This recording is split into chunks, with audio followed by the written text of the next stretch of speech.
Good evening, ladies and gentlemen. I am Dragon. Dragon Tinkerer, same shit.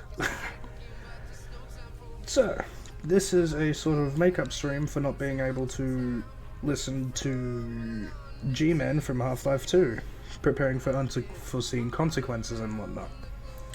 Today, or this evening rather, we will be playing around with Sprocket for about an hour or two, seeing what cursed shit we can create. I've already had about an hour of time fucking about with this. I've only made 2 or 3 vehicles. It is interesting, suffice it to say. Can I turn this down ever so slightly more?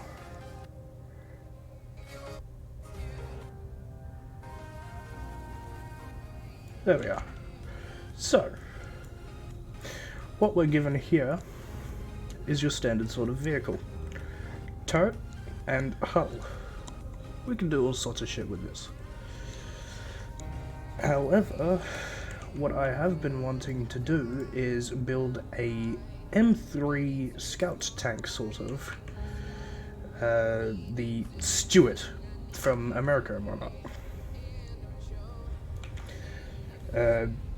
Because I've always had sort of struggle with building this, honestly.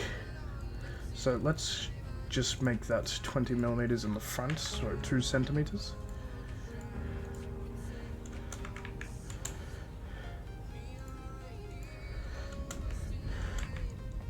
Just so that I can sort of keep the weight low for the moment, rather than building a massive heavy tank, because I have no idea what I'm doing with a lot of this.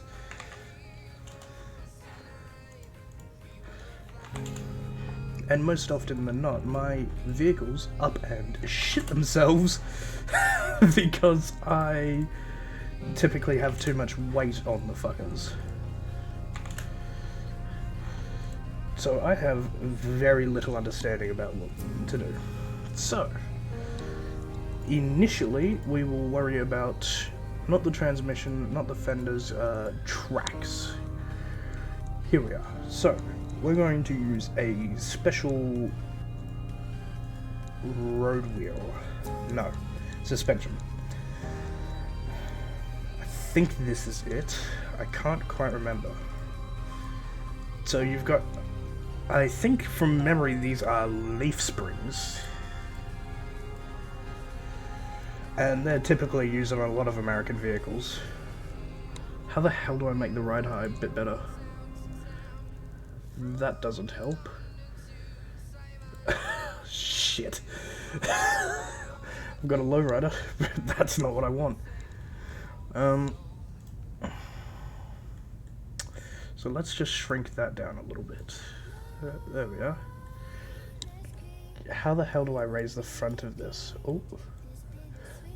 We can bring the sides in a little bit. There we go. That is cursed. Yeah, you can do all sorts of cursed shit with this, if you couldn't tell already. It'd be more about mobility. So, idler wheels. These are the things just down there. Oh no, sorry, it's that front one. I'm pretty sure it doesn't matter. What happens if I click that? That doesn't matter. Oh, I can move that up and down. Ah, very interesting. I'm learning new shit. So let's just bring that up there. So that's increased the way the tracks change and move around. Ah, see? I've brought it up a little bit. Very cool. Okay, I'm making this work. I'm learning more. Whoop. Oh, right, because I've got mobility selected, which lets me rearrange crap. Okay. Every now and then I'll be tabbing out for a moment to view. Hello, Jeb. How you doing in chat, man?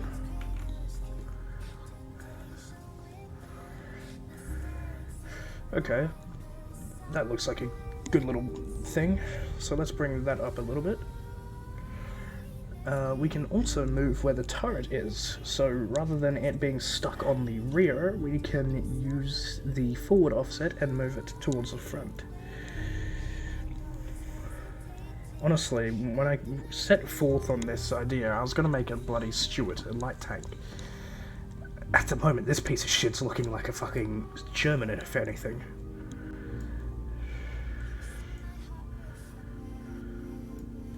Okay, that looks okay. Maybe an ARL 44, if potentially, I don't know. Thank you, Jeb. Very cool.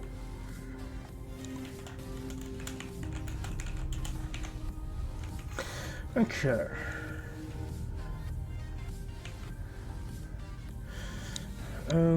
How are we gonna do this?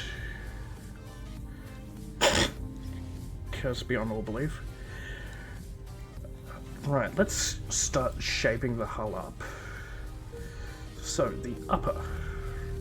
That's the front there. So we can change that in millimeters, how tall we want this bastard to be. We can also alter the angling of the plate. The angling of the plate typically will increase its effectiveness. So, if say for example like this, it's at about a 35-degree angle, round comes in there, it'll be more likely to bounce up, since it's angled.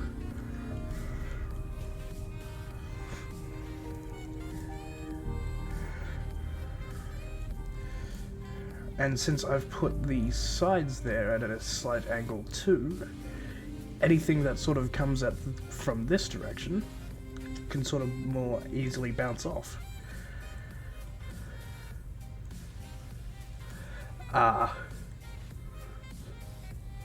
What the fuck?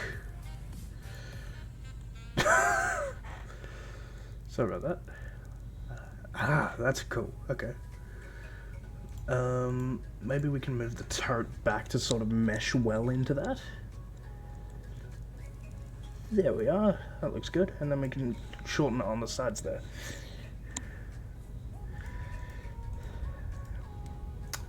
Okay, this is ending out to be pretty good.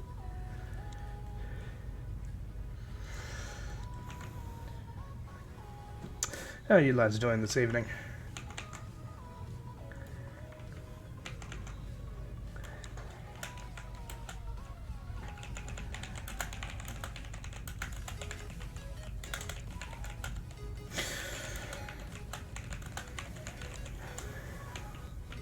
Alright. Right then, where's my game? There. Okay, so let's get the rear of the hull into... What's this offset? Okay, that's kind of cool. Neat little trick to know. Keep it at that. What about the rear offset? Oh, okay, so is that just how far the thing extends or something? Whoops, I've moved the turret back into the more middle section of it. What the hell? Right, there we go. Admittedly, if this was actually to be designed in real life, the driver would have to have a hatch on the front there. Which, that is a vital fucking weak point. Then again, the T-34s and whatnot in real life, from Russia, got away with it. So you never know. Front strip, rear strip, what's this? Something down there. Whoop.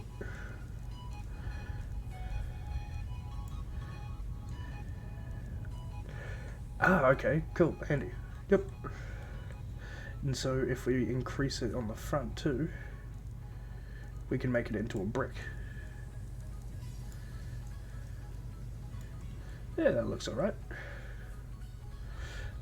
Maybe we can bring that, just that bit forward there. Cursed, but okay. There we are. Perfect. Okay then,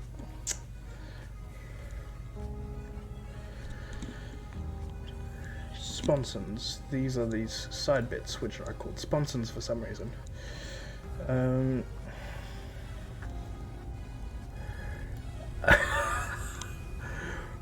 What the hell have I just done? Actually, this may help me, because I'd like to move those return rollers back. Or up, rather. Out of the way of that. Yeah, that looks better. There. And I can probably reduce the amount of return rolls we have just by dragging. Yeah, we'd only need the one return roller. Nah, we need at least two, I reckon. Around about there will do. And now back to the armor. We can go to this lower bit and then slowly lower it back on. That looks stupid at this point. What the hell? Okay, maybe we need to just get rid of that idea that I was going for initially. Cursed? Where's that front slope or strip? There we are.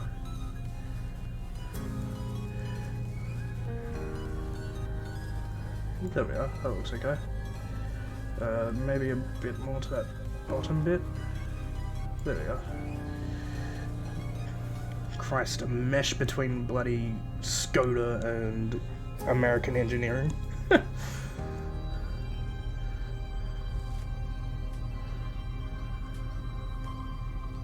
There we are, that looks okay. Admittedly, it's meshing against the armor. But she'll be right. There we go. That looks alright.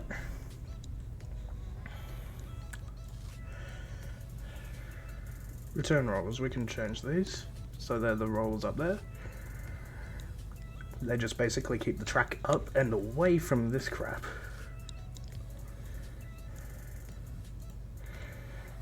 Track design. I'm pretty sure that's a Russian design, that's an American, and that's a German. So we'll go with the American. Okay, so to continue on.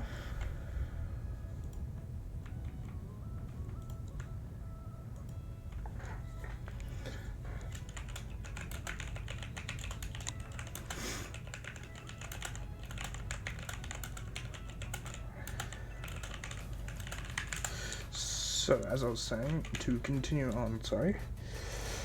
Oh yeah, we can put spare track links and whatnot here or there around the place, which is that, but we don't want that at the moment. So, back to modelling the hull.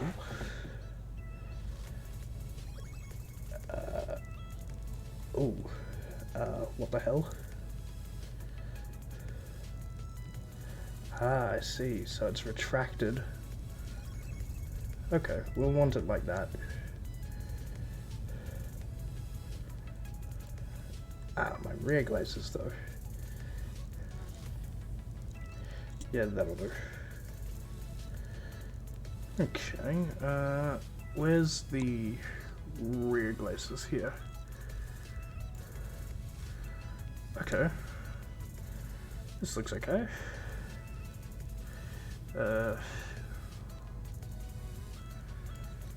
Front offset, we'll want that. That's not the front offset, fuck. There. Maybe just an... keep fucking missing it because I'm reading front glazes down here first. Okay, rear offset, no. Upper height, no. Side rear glazes, yeah. Can't really think of what else to do to this. So, the hull looks perfectly fine. Let's work on armor. In the upper front, we'll want, let's say, 50 millimeters. That's 500. So that makes it significantly harder to get through the front. On the sides we'll want maybe 40, and the front strip we'll want to be about 50 to match the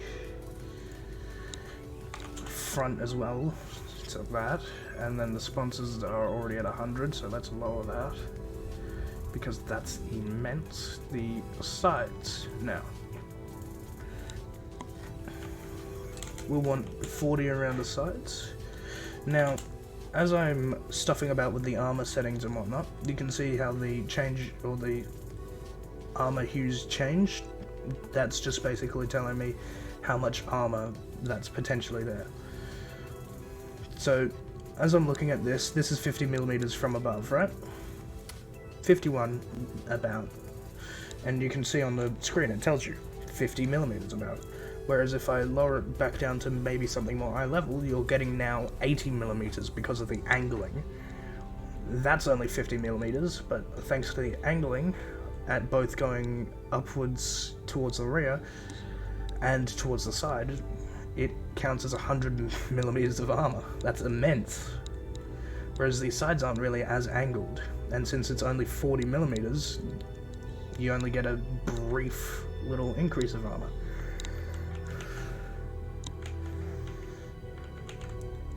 And as for the rear, it's pretty much the same thing, because I'm only going to be giving it 30mm just to keep weight down, and enemies, if they're behind me, well, shit. And then, they also give you the opportunity to change the roof and the belly of the vehicle. So there's the belly, which is the underneath, which is typically very hard to hit unless you hit a landmine. Now, let's work on the turret, which I wanted to work on for a little bit now. Let's set the forward offset a little bit more to the rear. Yeah, that looks alright. Okay. Now we can do all sorts of shit to stuff around with the shape of the turret. By grabbing this leading edge, we can make it however the hell we want, into a weird looking rhombus, or back to what it was. Inverted rhombus, sorry. And we can thin... Yeah, that's something we can do, apparently. Invert it immensely. Now, personally, I'm not too sure what to make this look like. Maybe a Hellcat? Or like a Wolverine M10?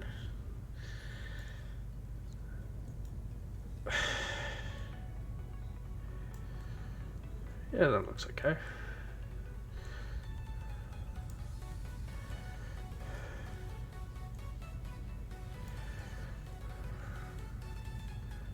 Shit.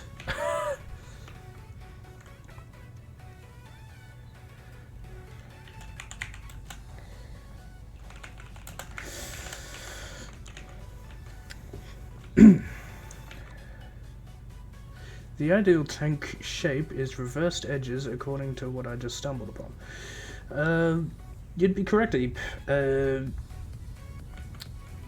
regards to that.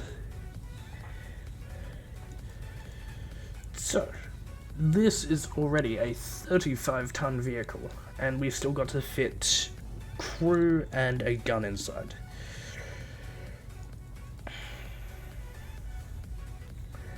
So, let's just go with that. Can I scale this up? No. Yeah, that's looking much better already. Look at that. Now we've got a vehicle. If we lower the profile a little bit, yeah, that looks better. Perfect.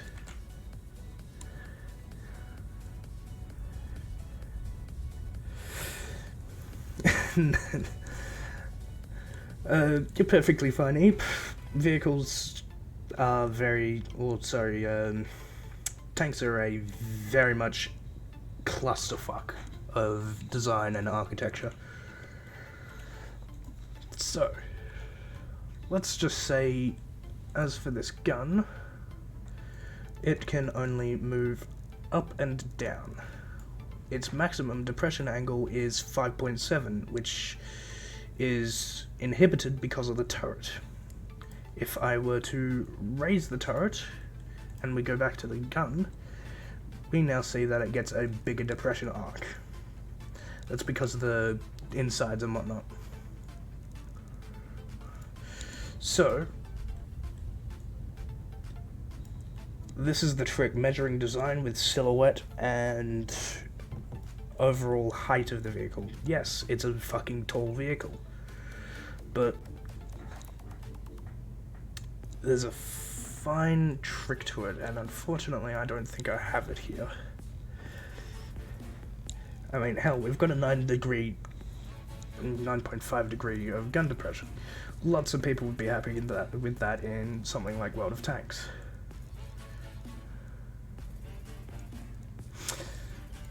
Typically they'd want something like 10 degrees, just so that they can sit over ridges and just bully people, especially if they've got pretty strong bloody turret armor. Because it's going to be very difficult for a lot of people to sort of shoot the front of this turret without hitting that mantlet. Speaking of the mantlet, I think it needs to be readjusted here. There we go. Perfect. This is already looking a lot better than anything that I've done previously. Now, let's get on to the real fun shit.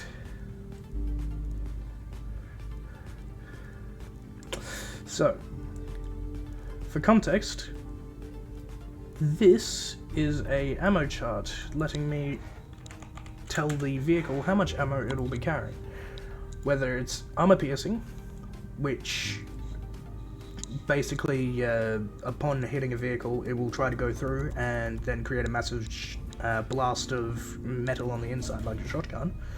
And then there's APHE, or armor piercing high explosive, which will then explode upon entering the vehicle, destroying everything in its path in like a cone.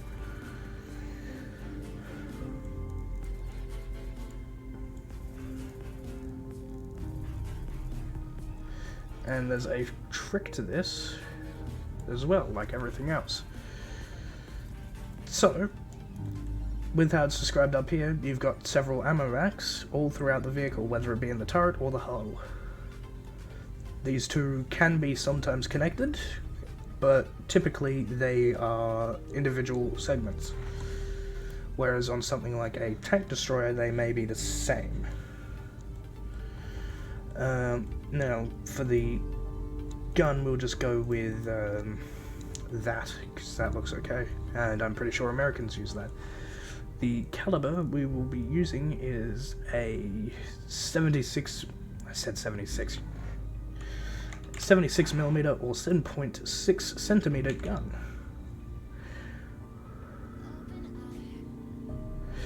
Wow, really? I didn't know a tank was a tall vehicle. Typically they can be, especially some of the older ones, like your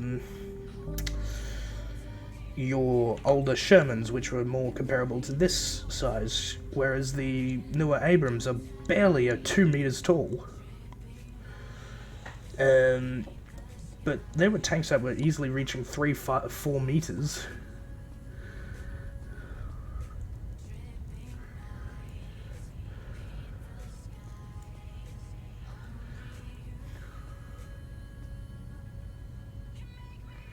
So, we've got all these sort of stats here on this vehicle. Or the gun, rather. So, it shoots a shell going at 840 meters per second, which that's impressive. The penetration can hit just under 129 millimeters, which means it can destroy itself from the front if it truly fucking wants.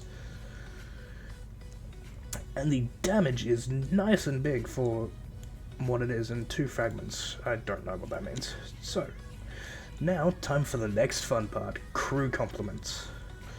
Typically, you'll want 4 crew members. You can have a 5th for a radio man. But in this case, we're going to get the commander to be the radioman.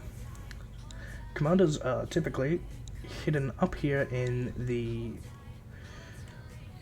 turret alongside a loader and a gunner. So 3 people have to fit into this cramped little spot here. And yes, you can do all sorts of cool little customization and detail and whatnot.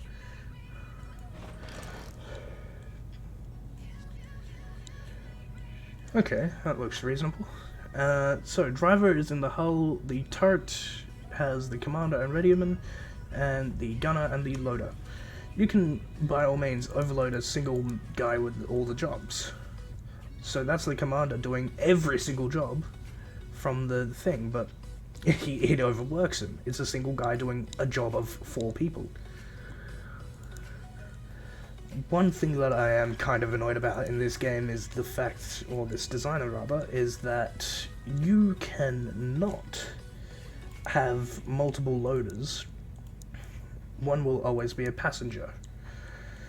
So stuff like the massive box tanks of the Russian Federation or the Soviet Union with the KV-2, for example. That thing, that massive 152 howitzer fucking behemoth had a 5-man crew. A commander, a radio operator.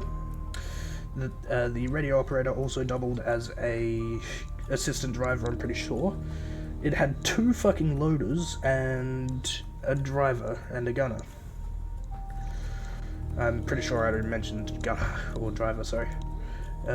So continuing on with the design aspects, we're gonna have our driver in, what have I done? There we are. In a centralized position right there. And we're also going to be nice and give him a couple extra ports to see from.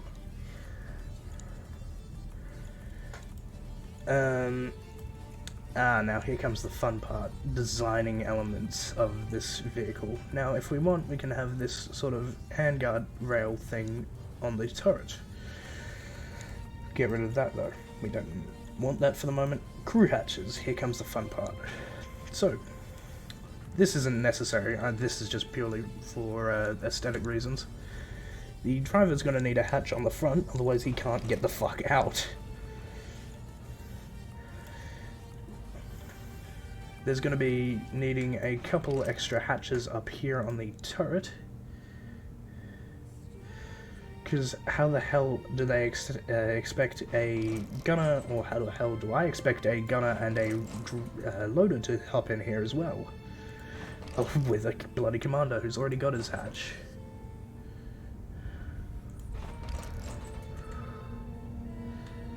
Let's get rid of that one and swap it for this one, because this one looks a bit better.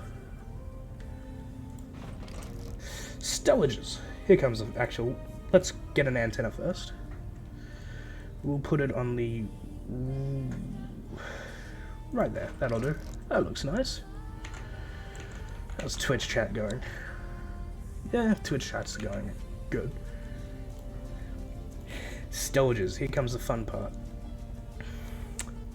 Unfortunately, we haven't left a whole lot of room on this vehicle for stowages, which is perfectly fine. We'll find another way to have one.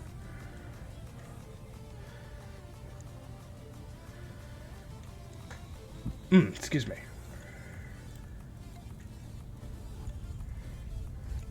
So, on the rear of that vehicle, we'll just have that. Jesus Christ, this thing's stowy.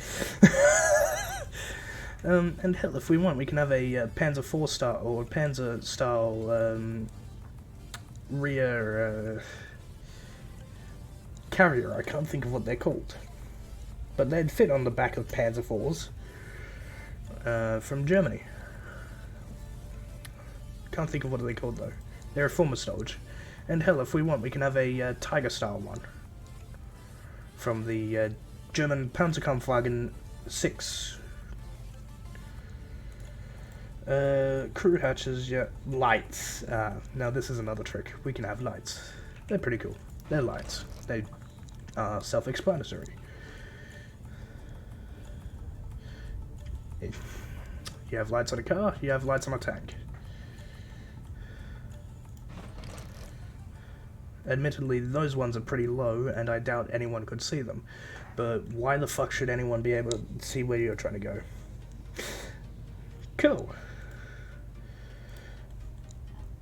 Now then, here comes the fun part. We can have anti-infantry mounts, such as machine guns or all the other juicy stuff. So, for the commander, we will give him a sort of MG on the center of the turret, just for him to use as a sort of anti-aircraft gun or anti-infantry. For the gunner, however, we will, or the loader, sorry, the gunner rather, a coaxial. An attempt at a coaxial. It looks okay. Okay, I'm happy with this. We can also toss on some fun little other utilities, like shovels, and bolt-on plates for, say, working on the transmission, which we'll just have in there. And even a fuel cap, let's just say.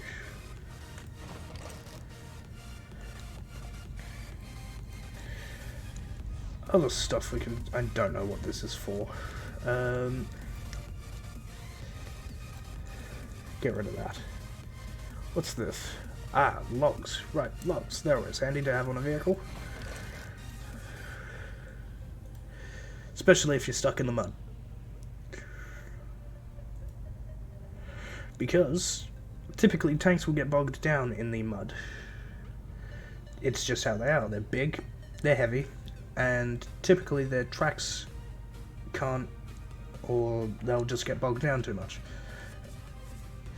And what you'd have those logs there for is, if it does get bogged down, you can give or toss them under the tracks to sort of give them a opportunity to grip onto something and pull themselves out.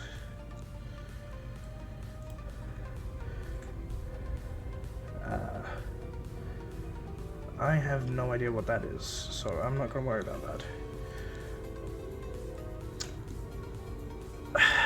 What the hell is this? I remember finding these things the other day when I was stuffing about with this, and it was just a bunch of decals, or like looks to put on the rear of the vehicle. Or like on the engine deck, and I'm pretty sure it's somewhere here. I'm just missing it like a bloody wonderful player I am.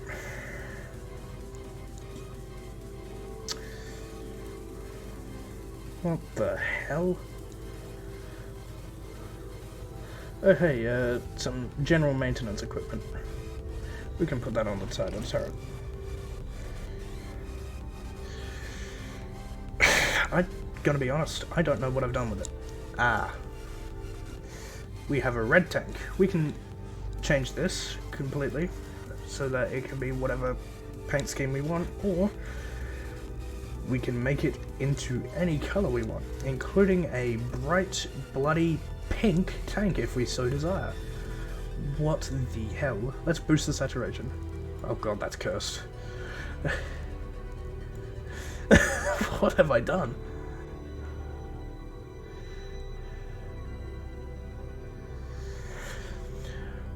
Screw tanks, just take the rocket and strong arm it. Yeah. Sorry if I'm reading that message a bit late. Christ. I don't want to look at that anymore. It's cursed. Let's turn down the saturation and... We'll just run with this, that makes sense. I do want to try and find where this thing that I saw the other day was. But I'm just blind and can't find it. Is it here under utilities and I'm just not looking for it?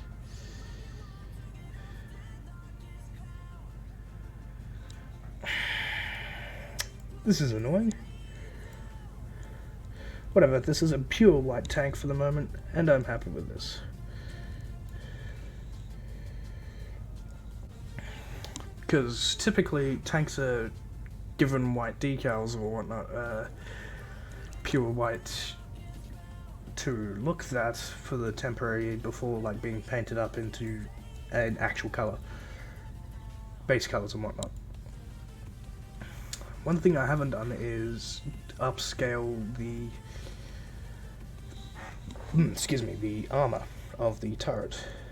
So let's just give it 40mm in the front and not really worry about much else there for the moment.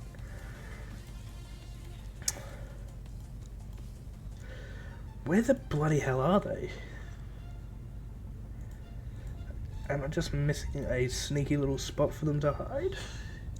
I desperately want this, because that looks so good, like, with it. Nah. Oh, don't tell me it's in here.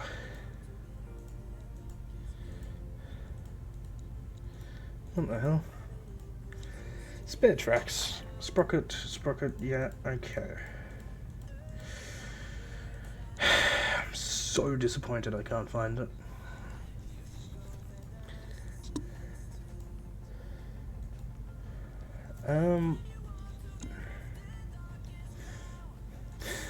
Actually, I'm kind of curious. What does that have to say?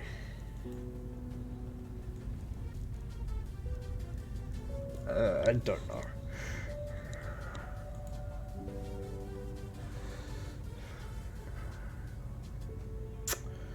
Okay. Well, I've built this thing. There's only one thing I can really do to it now. Besides maybe making a change to the rear of the turret, which is to change the shape of it. Bringing it closer in to make it less on the space there. Actually, I forgot there's all these other sort of areas that we can stuff around in. An underpowered V6 is currently what we have. Found it. There's the shit I was looking for. So we can have exhausts, which make this all the much better. So we'll just have the singular exhaust, as I feel like that's more than enough to sort of keep it. And we'll have a couple vents. Hilarious sus. There we are.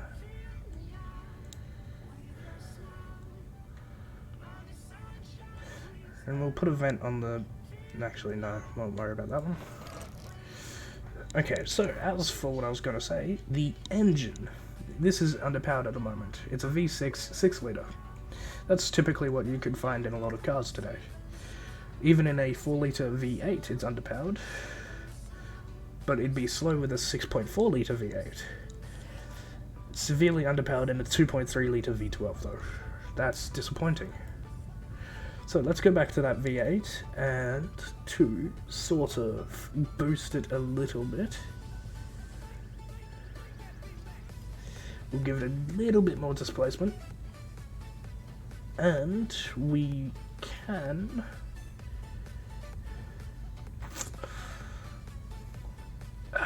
where is it? Here. This is going into mechanics of an engine, which you'd finally typically find on a car.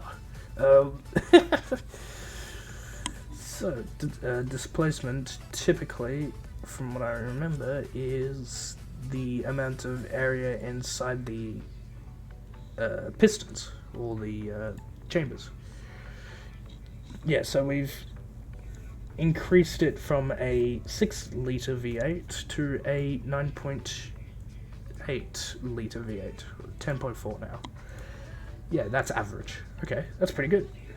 And we've still got a 40-ton tank. we've done well. Powertrain, we'll keep it as twin. 800 litre capacity, yep.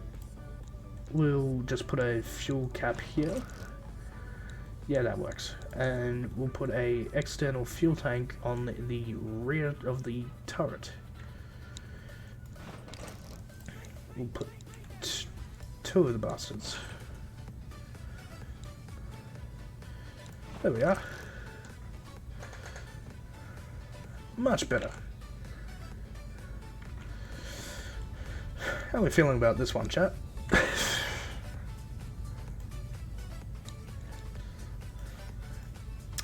What else can I stuff around on it with the engine and whatnot? Fenders. We can increase the width of these bastards, which are those things there.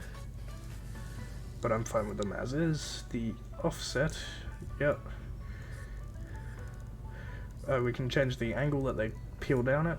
And the rear offset too.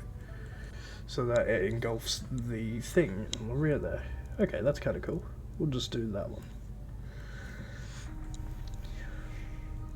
Yeah, just about there. Okay, that looks good.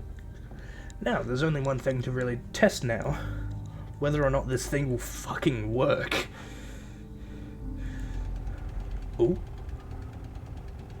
Okay.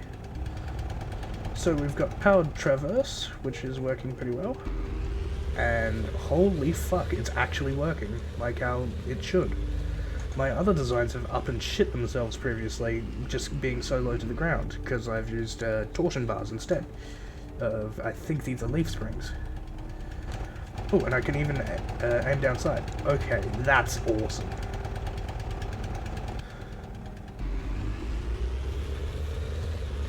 Holy hell, it turns on a dime.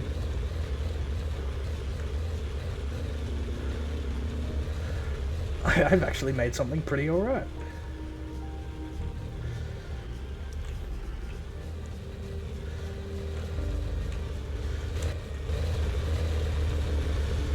Now, why is it not raising the gun? There we go. It's very slow. It does seem to have a bit of difficulty on these slight bumps.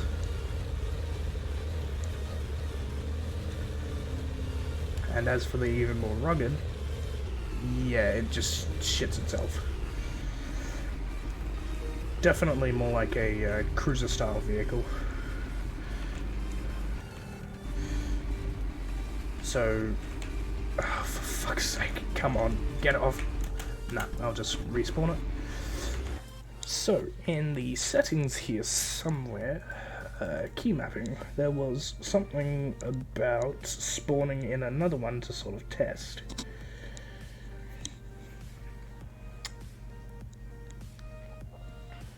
That does not help.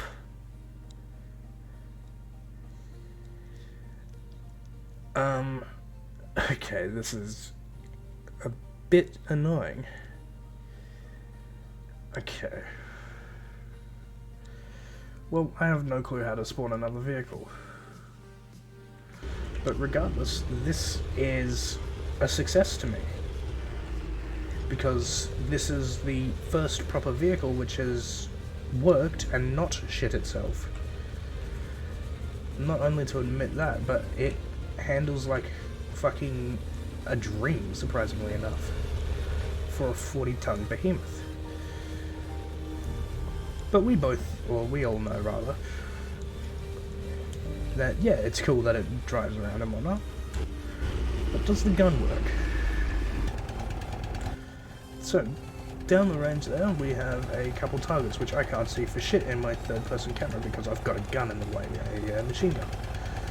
Using the gunner's sight, however, we can look at this how he would. Bring the gun onto the target, and haha, very cool.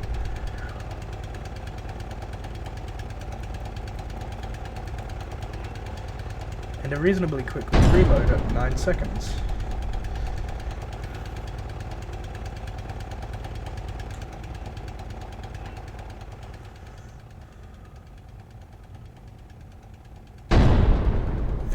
so cool.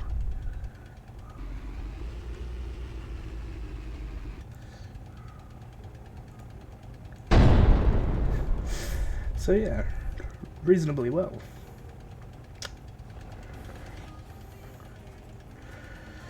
However, the elevation is piss poor in my opinion. So I wonder, is there anything we can sort of do to fix the elevation? Oh, what have I done? There we are. Ooh. Ah, right, there we go. Okay, so let's try and fix that elevation. I believe it was in the gun mount, because, yeah, look at that, we can elevate it to a whole 30 degrees up and a 9.2 degrees down. That's reasonably impressive. But I want to try and figure out if we can increase the elevation, or the rate that it looks up and down. 12 kilonewtons of torque. Elevation rate at 1.6 degrees per second. Okay, let's give that a peek. Is that any better?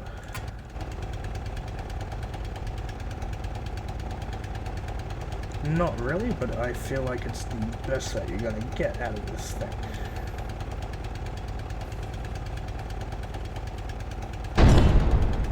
That is still cool as hell.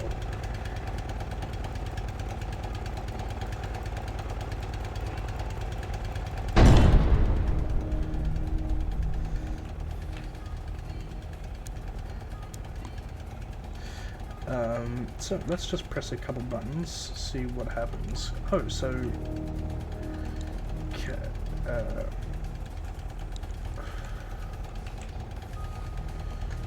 P, O, no. What about L?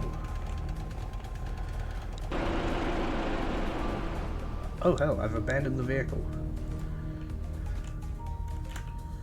Okay, that's cool. The fact that you can abandon vehicles in this. F is for a fire extinguisher, your W, A, S, and D are for what you expect. Ah, here. So, you can see all sorts of shit that the game has already given you. Like a cursed Crom Tilda, which is a Matilda chassis with a Cromwell turret. Or a Centurion, which is more commonly known as the very first modern combat vehicle,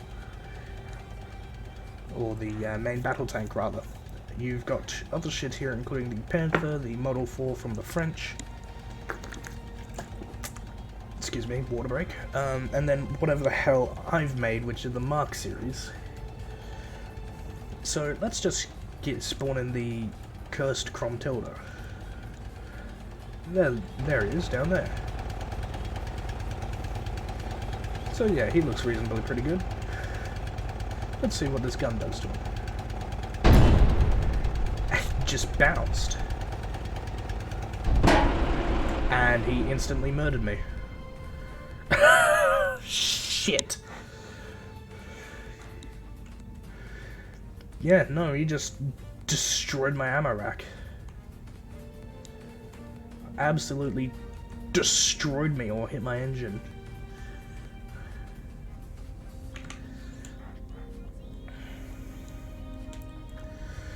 So, if that's not a determining factor of, hey, up the armor, then I don't know what is. We'll up it to 65mm, and at the front that gives us about 110mm of thickness. Admittedly, this is where we start getting into the territory of, do we build a heavy tank, or do we still keep it as a medium? So it was Z, and let's just say we'll spawn in something from France. It's crappy little Mark 5, or 4, sorry.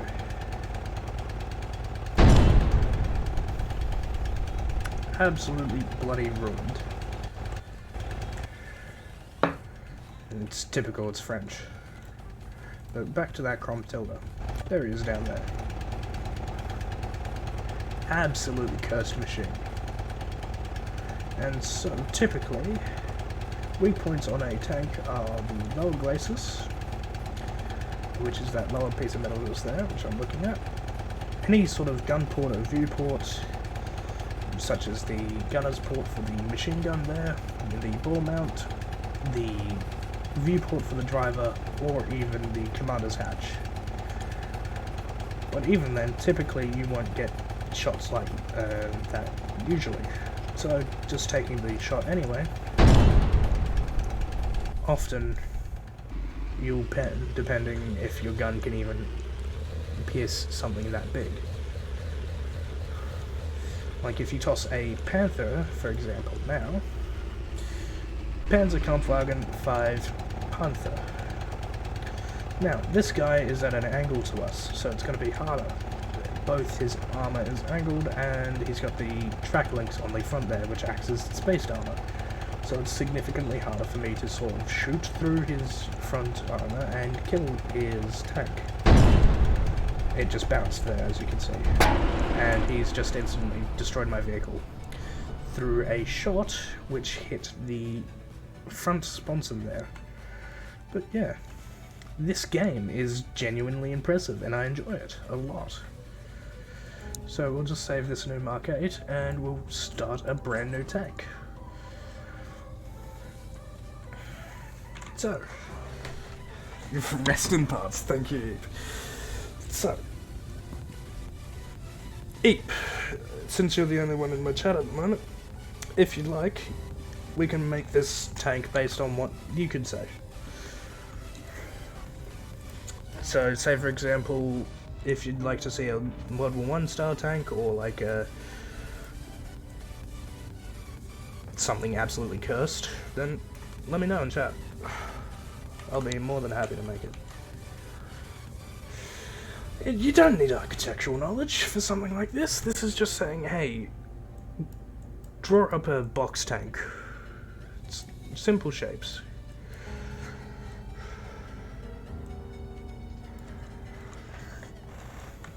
Absolutely cursed machines. I can't even draw buildings, let alone make tanks. Touche. Okay, make something with 3 heads. Ooh. I don't know if I can even have multiple turrets. I'll give it a go.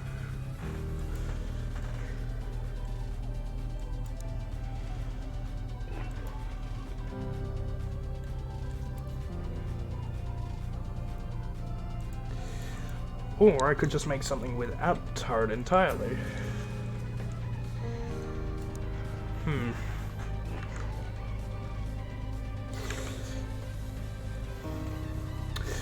You know what I can do? I can make something with 2 guns, though. I'm just thinking about this now. A hull-mounted one and a turret one. Okay. So, let's first off start by constructing the design.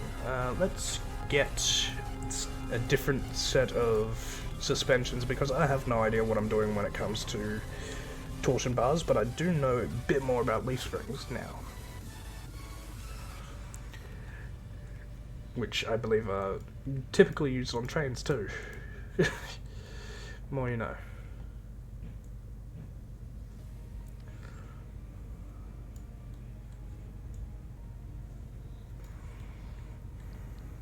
This is fucking cursed already, holy shit. There we are.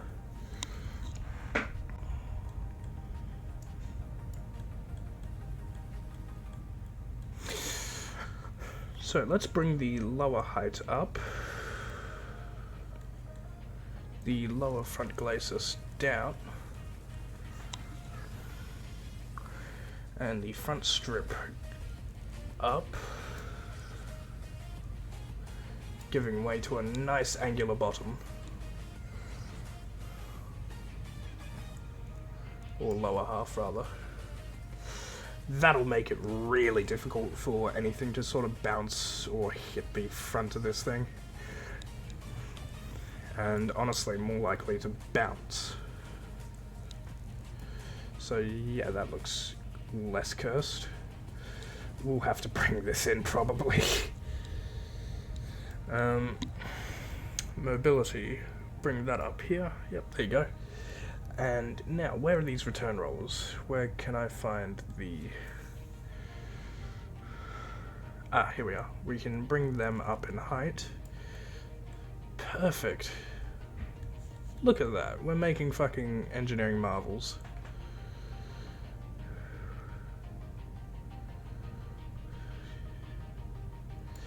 Excellent piece of machinery. Admittedly, it'd have issues with those dragon teeth style things because of the suspension. 3 heads, 3 turrets. Good fucking luck. I don't even think I could have more than a single turret on this thing at the moment. I can have a gunmanlet in the fucking hull. I can have a gunmanlet on the thing, giving it 2 main guns, I guess.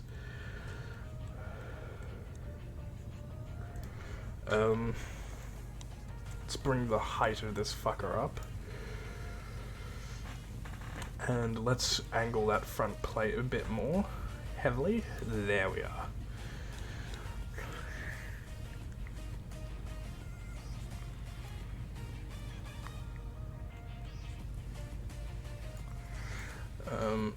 Let's pull the insides of that. There we are. Okay, the rear glacis. Okay, we've got it at a -degree angle now, which creates a sort of overhang, which is kind of cool.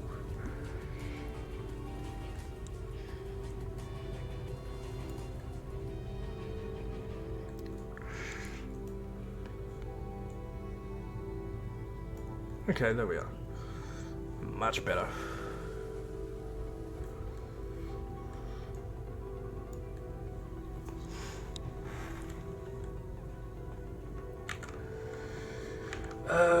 Right, let's get back to designing this. So,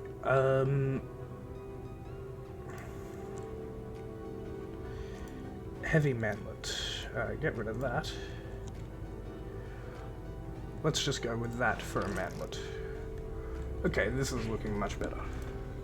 Back to the turret design, however.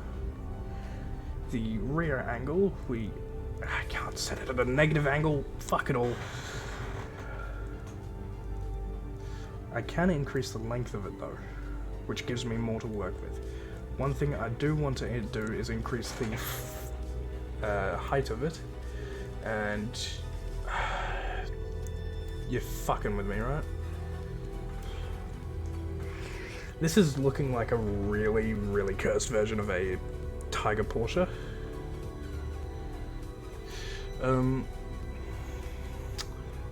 So front angle. There we are. Is that the cheeks that are giving me grief there, or what is that? There.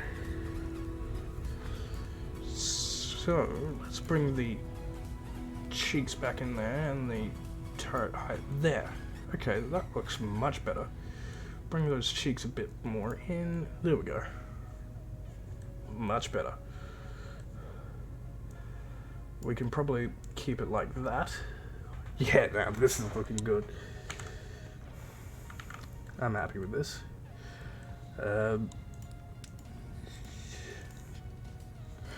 Now let's increase the gun caliber. I'm wanting this to be 100mm. A big fuck-off gun. Typically found on heavy tanks and medium tanks alike.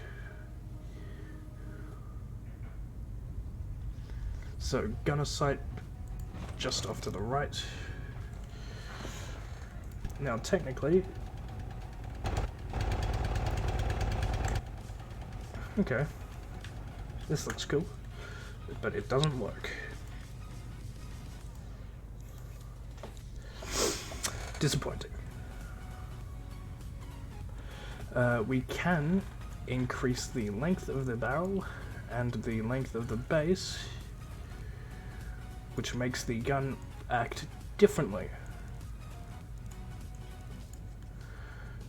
due to the massive size of the fucking caliber.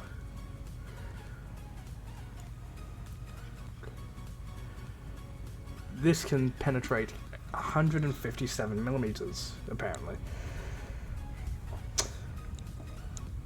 Considering the 76mm gun that we were fucking about with earlier could hit through and punch through 128.8 millimeters, that's piss poor. So, I'm curious. That doesn't do shit. Fuck it all. Whatever.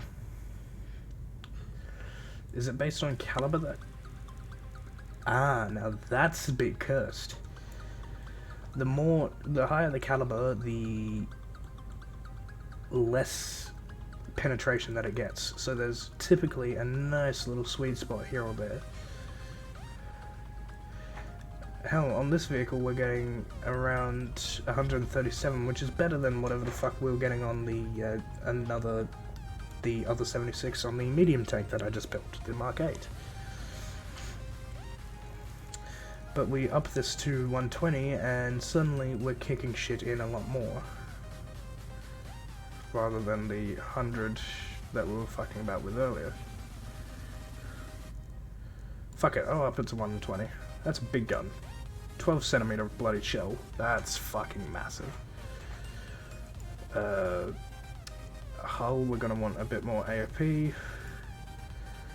Up that to 55, bringing our total shell capacity to a lot higher. Now, the issue is going to be with moving this bastard, because it's a fucking big, heavy tank. It's 60 fucking tons already. Let's fuck about with the return rollers and the idler wheel, make it look special. We'll go with that one. Road wheels. There we are. Much better. The idler wheel will make it look a bit different. Go with that one. Actually, that one. And the sprocket wheel, which is the one at the rear here, which controls the power to the vehicle. Yeah, we'll go with that one. This is a heavy tank, I can already tell. You know, I wonder how out of context this stream can be taken, just saying. Yeah, it can be taken out of context very easily, I imagine. All the more all the more entertaining.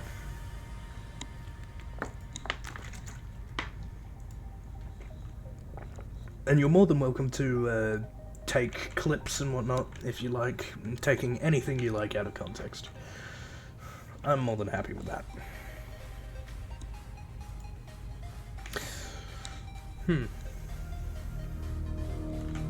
Okay. So, powertrain, we'll keep it as the twin transmission. However, for the engine, we need a massive improvement. Otherwise, this thing is going to sputter and fucking die.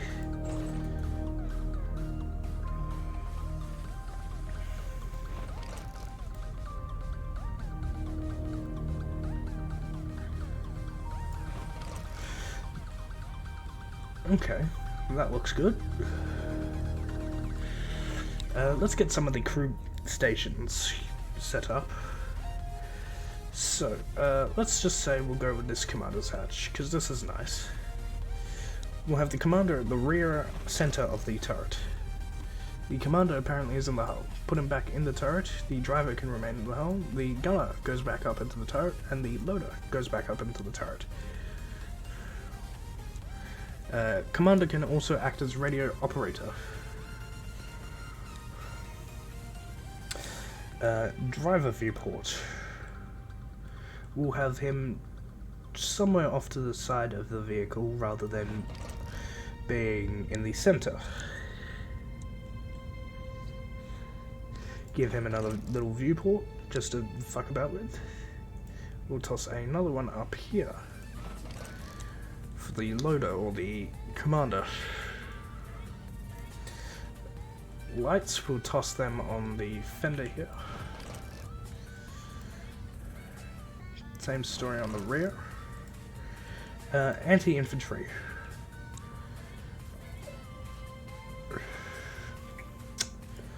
We will add a ball mount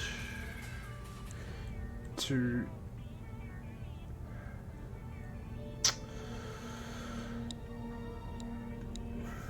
I can't really add it on the front here, unfortunately. I won't worry about that. And this turret machine gun just wants to have a massive freak out for no fucking reason. So we'll give the commander his famous anti-aircraft gun back to the right of his commander's cupola. Now, we need some other shit. This is a very German looking vehicle, I'm gonna be honest. Wait, does this increase the weight? No, it doesn't. Stowages. Here we are. We can give it a very tiger-like stowage on the back.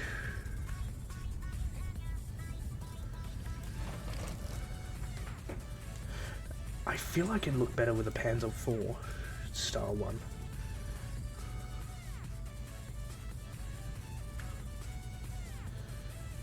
There we are. This is fucking coming together nicely. How are we feeling about this?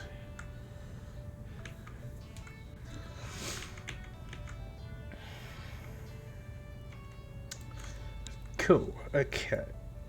Antennas, again, they're always handy. Gotta love an antenna also. Hatches now, we need actually some stowages. We can sort of have them along the side of the vehicle.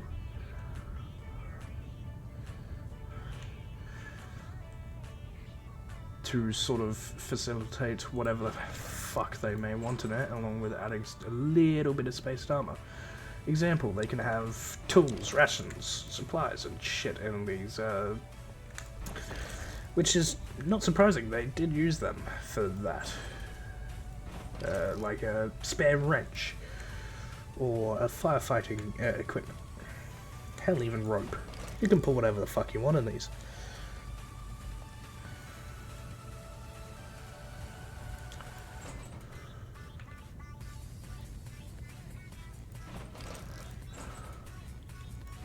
There we are. So, crew hatches. We'll want one on the right for the loader. For the gunner, we'll want one on the left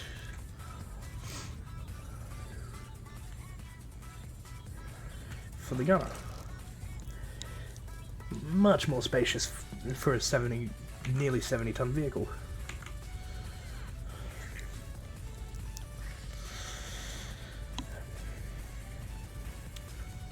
Plus there's still some cool shit that we can add to this, including a little rear thing to sort of keep it from getting stuck. I don't know what it's actually there for, to be truthful with you. Exhaust is something that we definitely need. Twin exhaust? Not that one. This one though?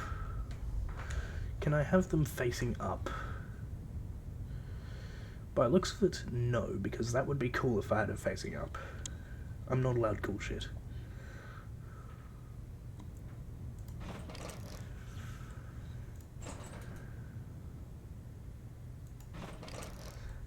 What the fuck? I'll just use these.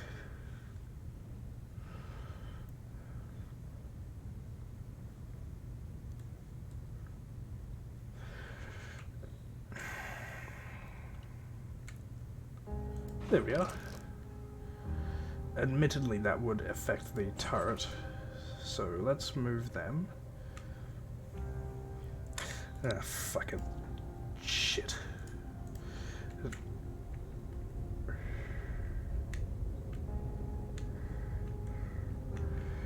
We'll just make these ones big again and we'll just use these. They're not as cool, but whatever.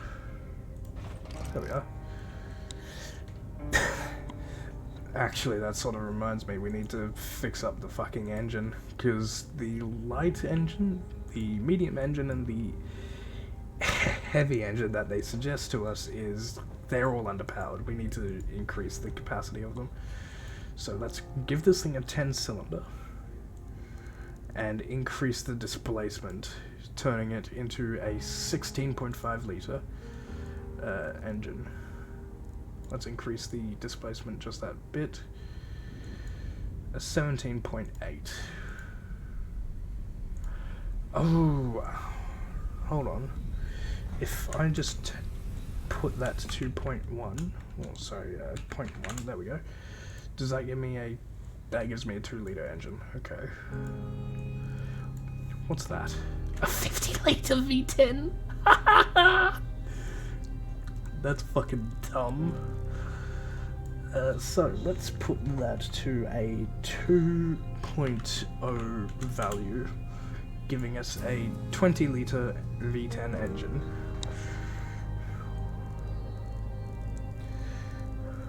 We'll increase the power to 40, and the target max RPM a little bit higher. To be truthful with you, don't know what I'm doing. 600 RPM at base. And this is considered to be a fast engine? Fuck! What have I just made? Let's give this a go. Insufficient force to aim the cannon. Add a bigger motor or reduce the cannon's mass. Okay.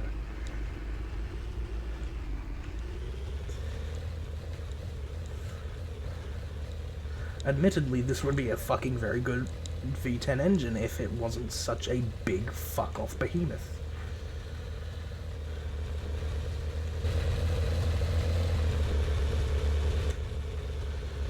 This is very cool. The fact that it works. And hell, even the cannon fucking demolishes. I imagine it would. Fuel. We'll add a fuel tank just here on the outside for looks. Typically, if these things are fucking shot, yeah, no, they'd go up in flames.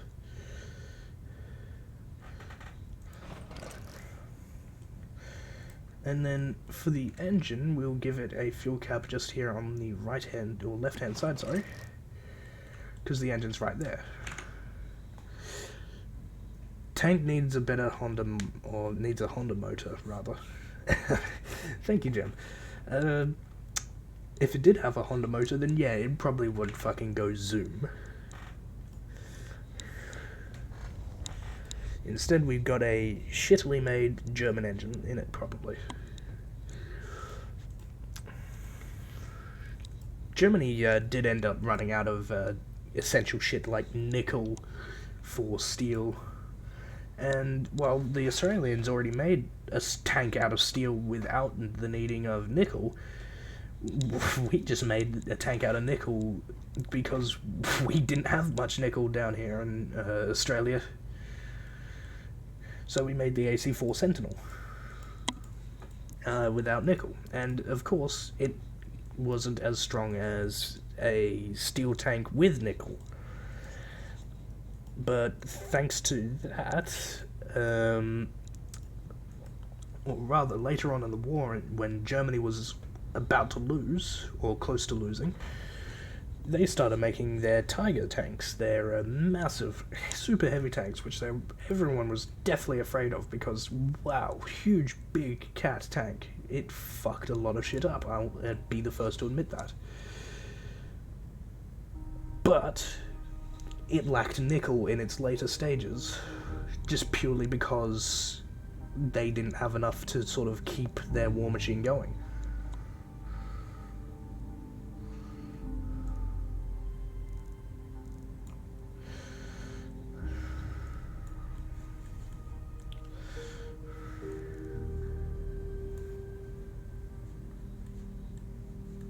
What the fuck have I just done out there? Whoops.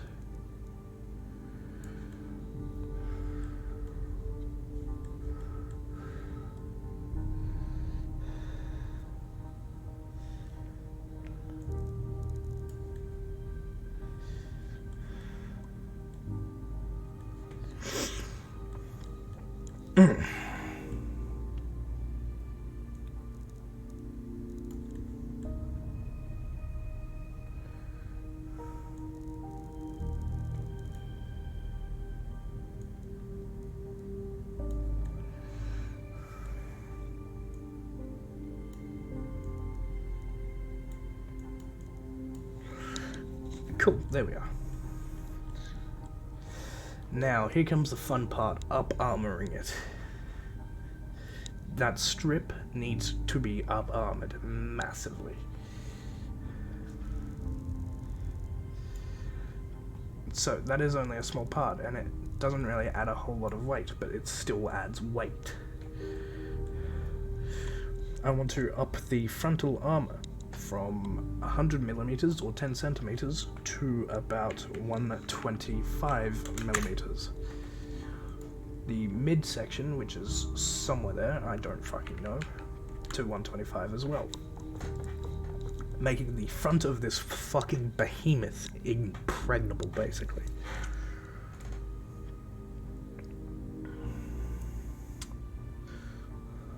The lower half is still only 70mm, so we'll up that to 80mm, bringing the total armor effectiveness to over 200mm because of how fucking angled that is. The front of the turret will be next. The front will be brought up to 115mm. The cheeks will be brought up to 70mm to keep up somewhat, and the roof will be brought to 40mm. The sides and rear are going to be next. Bring the sides up to about 50mm. The weight has skyrocketed from 67 tons to 70 tons. The turret ring, we can improve that just a little bit. The rear of the turret now to 50mm. We have made a fucking heavy tank. Congratulations. Now, for some funny Exorcist shit.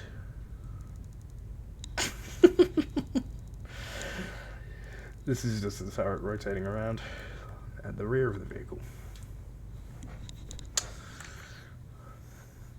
Oh yeah, bruv. Me and my 81 Honda goes... my 81 Honda Civic, or City, go brr. Okay. Back to armor. The sides now. On the hull... Oh fuck, that's already pretty strong. We'll bring it up to 85mm.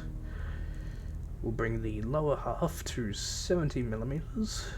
And the rear of the vehicle will bring the upper segment to about 80. I'm a bit wary of going a bit higher because it's a 75-ton vehicle now. So we'll lower that to 80. That doesn't really affect it all that much.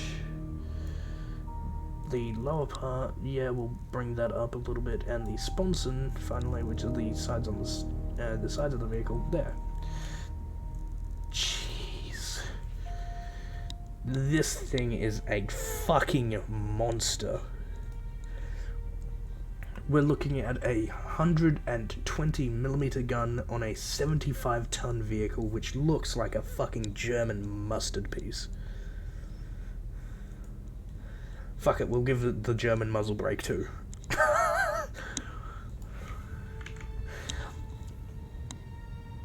I wonder who came up with the idea of camo stuff. I don't know who that was, but it's pretty smart. Because typically, if you're just one flat colour, you'll pick up on it quite easily. Like the ground over there, it's just one flat colour. But if you have multiple colours, all these intersecting different fucking shapes, sizes, lines, different all sorts of shit. Just something that obscures the visage of a human being. Suddenly, you get this massively immense, difficult to recognize creature. And you don't understand that as human, which is why ghillie suits work so well. It obscures the human visage so well, and it just blends in.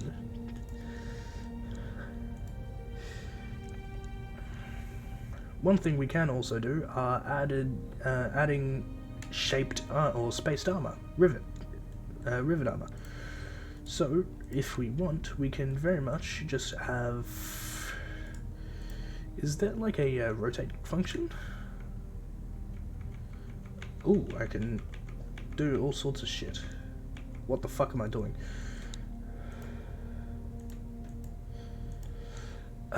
Is there like a rotate function? Rotate is Q and E. Okay. Oh, very good. So if we want, we can have these little spaced armor segments, which, if, say, some prick comes along with a high explosive anti-tank weapon, like a Panzerfaust, a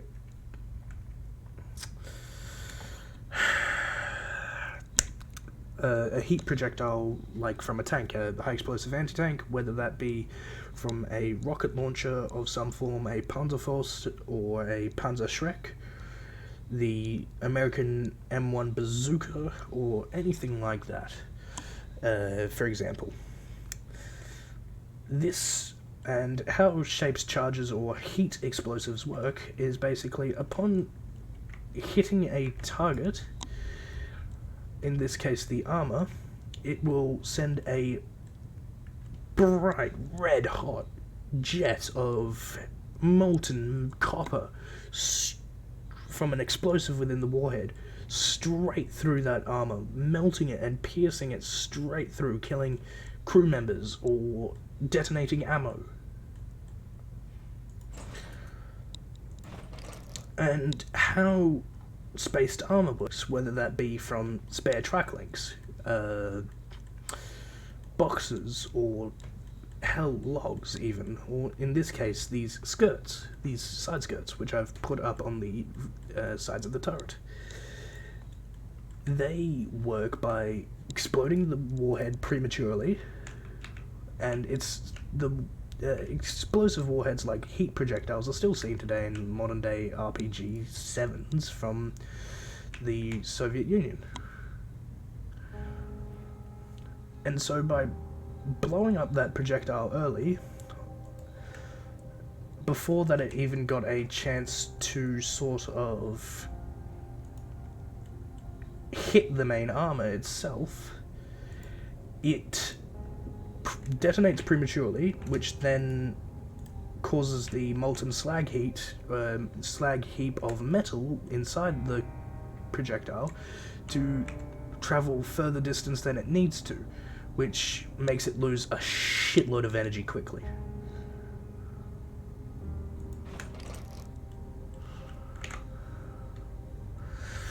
Then again, blending in colors work in heat better.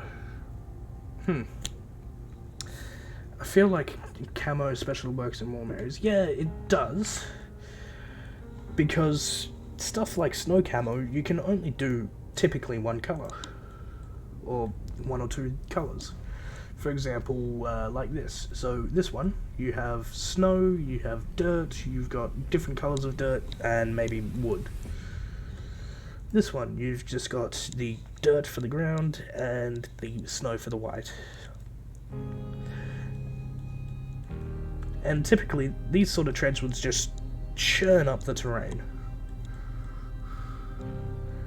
Absolutely ruining it.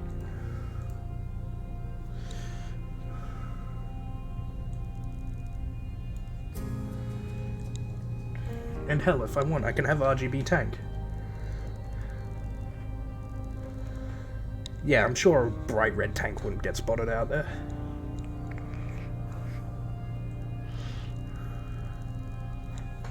You're having a bad trip, man.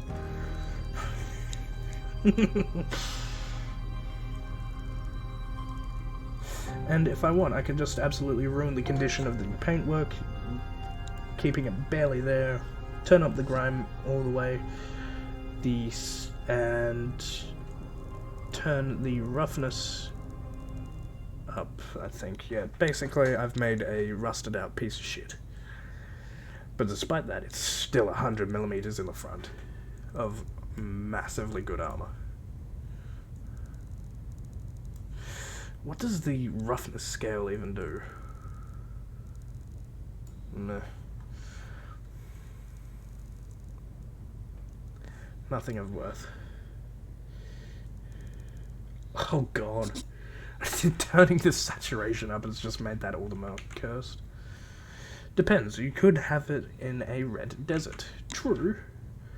But red deserts would typically require you to still have this sort of camo. Because it's still significantly less spottable than whatever the fuck RGB.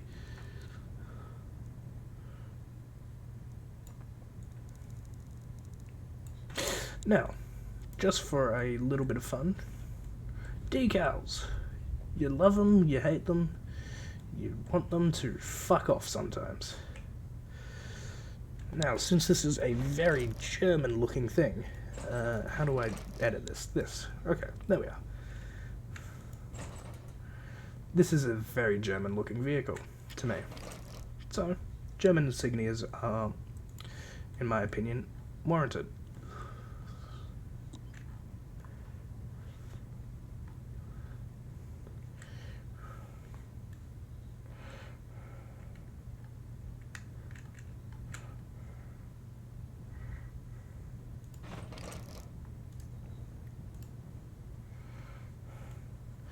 And typically, you can't forget about the ones on the side here.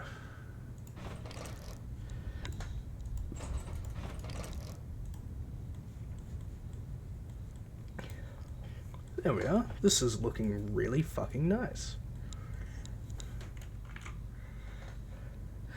Depends, you could have it in a red desert. Okay, yeah, that one I've already read. Big brain.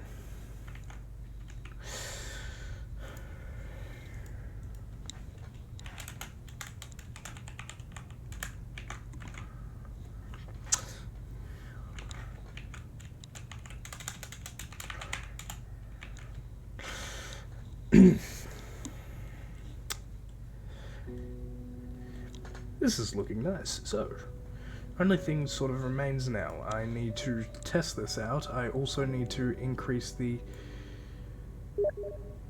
power of... Let's reduce the mantler armor. I can't really increase the torque of that, but holy shit, that looks awesome. And I'm sorry, what? It can get 10 degrees of gun depression? The gun is literally clipping into the armor. What the fuck?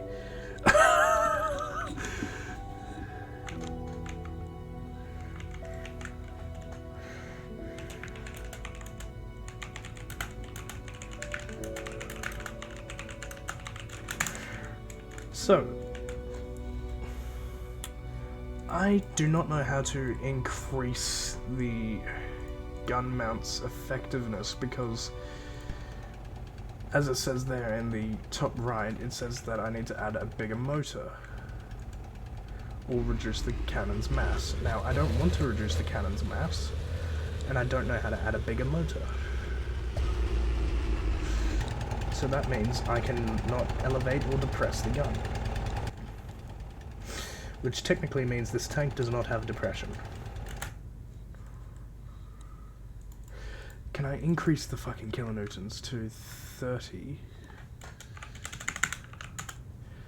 Oh, come on, you prick.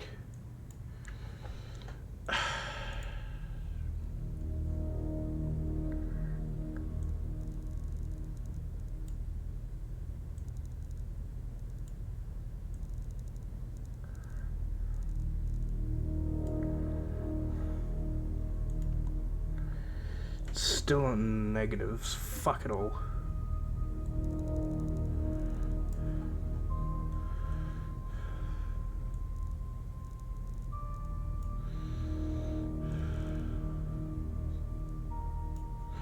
Okay, that looks nice. Still in the fucking negatives. Piss. Can I... No, I can't increase the size of it. Of the mantlet. That's disappointing. Maybe I can swap the mantlet out. Kind of curious. Actually, I can't even swap the mantlet. Can I?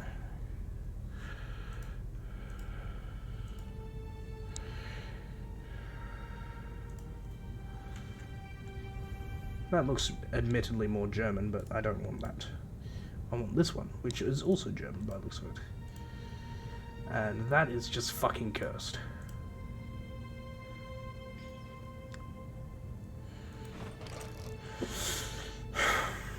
This is disappointing, because I want to be able to elevate and depress the gun. So let's bring the shell length down again. That's just fucked the elevation rate again. The fuck?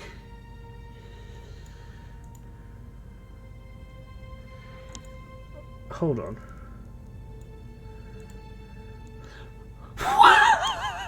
How does increasing the shell ratio or the length of the fucking shell... What?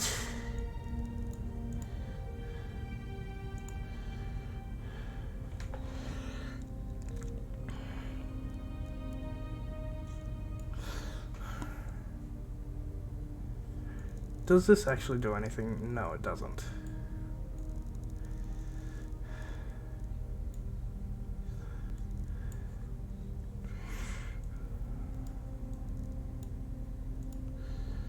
Okay, we've got 0.3 degrees of elevation.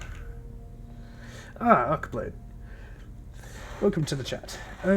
Some weird guy on Steam asked if I wanted to join his stream. Weirdest experience of my life. I could not agree more, Arcblade. How have you been, mate? Alright, let's see if this gun actually elevates and depresses.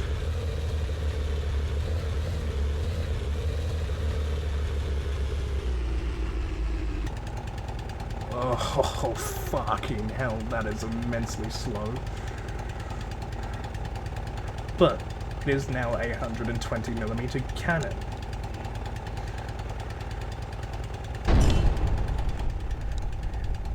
That is still fucking awesome. Has the engine just taken a hit or something? Why is it slow now?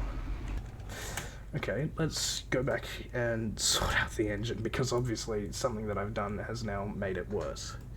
20 litre, let's... Fuck it. Let's turn it into a V12 rather than a V10, which it was previously. Oh god, I can have 16 cylinders to this thing? What the fuck? So yeah, V12 now. Much better. And I've instantly got a bog down. Fucking dickhead.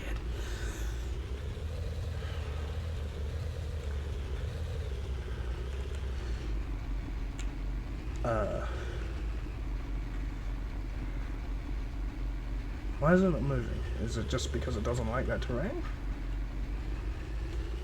The fuck?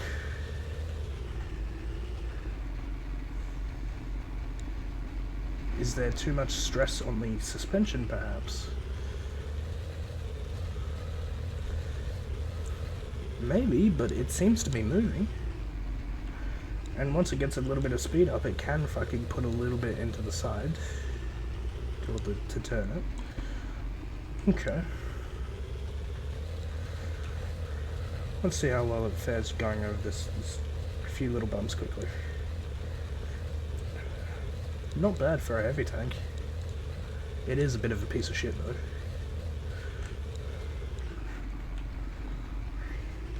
So let's just spawn in some vehicle. particularly my Mark 8. So, there's the Mark 8 that I've made previously. It has a 76mm gun and it's coming to engage me. Cheeky bastard. But we can see what the armor does now. It's absolutely bouncing. It does not care.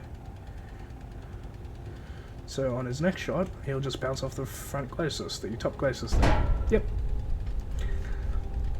The power of a heavy tank. It's slow piece of shit and it fucking can't do anything. It can't have anything usually done to it. However, it can very much fucking hurt you in return.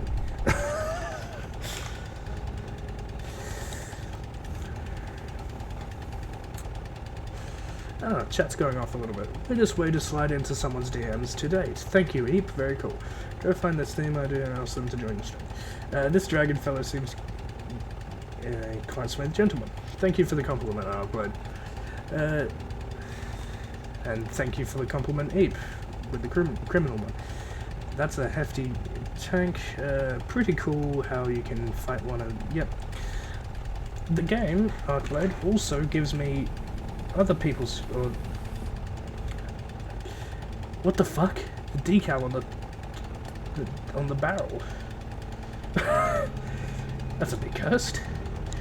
The game also gives me a bunch of other sort of designs to sort of contend with, whether it be the absolutely cursed Crom Tilda,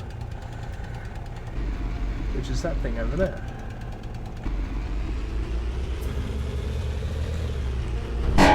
Yep, absolutely bounced. So, even with my side facing towards it, it still can't pen me. Oh, come on, raise that gun, you fucking... Come on. Absolutely ammo-racked. Royally fucked. So that is what we call a cook-off. Whereas ammo is basically cooking off and exploding within his vehicle. And the flames and whatnot spew out the top.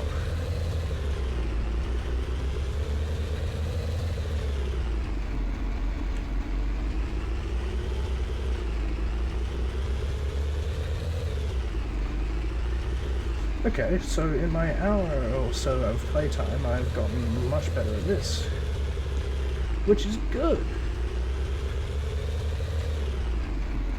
There we are, okay. Now, let's bring something that may be a problem. A Panther. We all know the Panzerkampfwagen 5, the Panther tank. As a massive fucking behemoth usually in Battlefield. But even though he's got a 76mm gun, or an 88, I can't quite remember, he just can't pen my front. Because I have effectively 200mm in the front of armor. It's just bullying this thing. And that is what it's like to play a heavy tank in World of Tanks, except unless you get up-tiered. And in this case, the Panther has been up-tiered, and is about to be upskilled, or outskilled.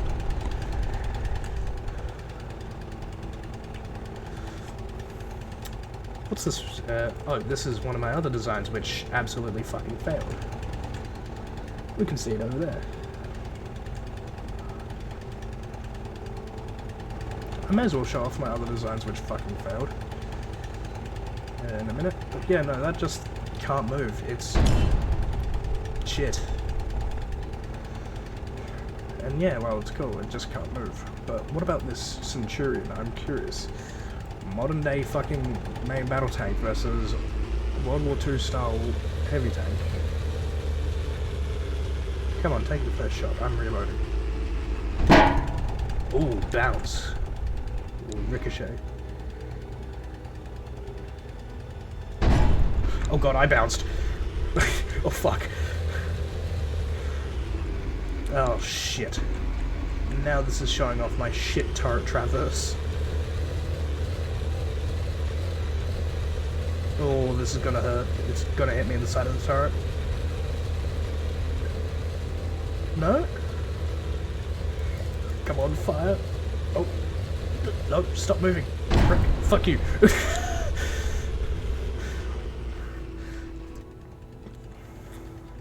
So yeah, that's the sort of argument I use for medium tanks in World of Tanks, is the fact that they're not overweight paperweights when given such a scenario like that.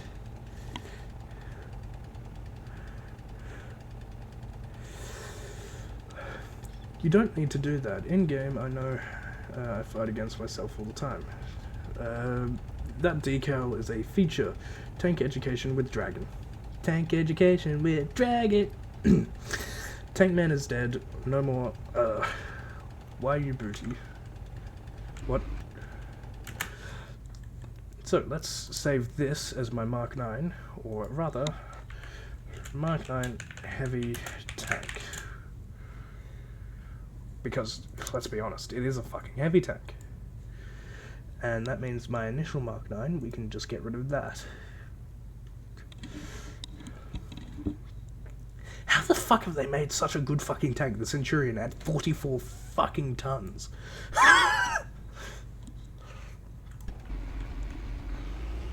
Now though, with my heavy tank Mark 9, which I've managed to fucking beach it. Fucking good one, wanker. Alright, let's get it off this platform first. Let's test its armor against itself. There's the lumbering behemoth. Oh god, it's turning. It sees me. It does not like my existence. Oh god, I'm giving it a good shot at my fucking lower glacis. Shit.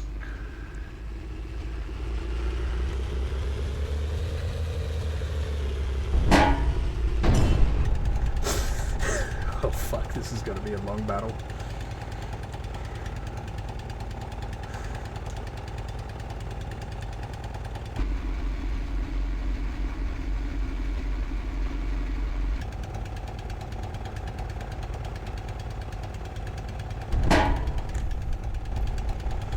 We can't pen each other.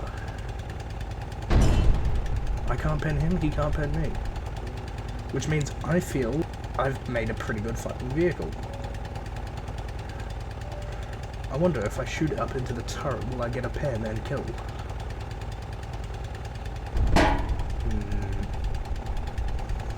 Actually, I'm kind of curious. What happens if I shoot his track?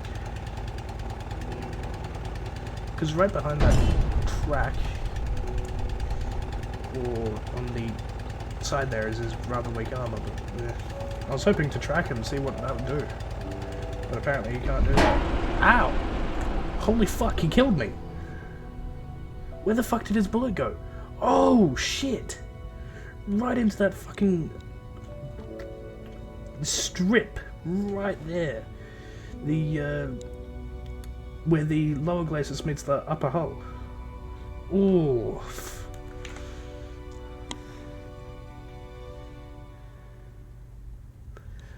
Shit. He hit my engine. It's on fire. He fucked me up. Wow, that's kind of cool. Okay.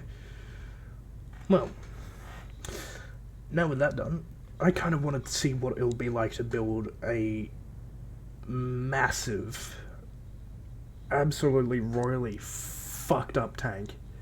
So, to do that, we're gonna make something cursed. This will probably be my last one for the evening. So, base. We'll bring the tracks about there. We'll absolutely fuck that turret off.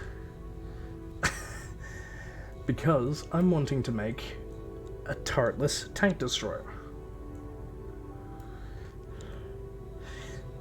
Now, Dragon, what the fuck is a turretless tank destroyer? Like the name suggests, it's a tank destroyer.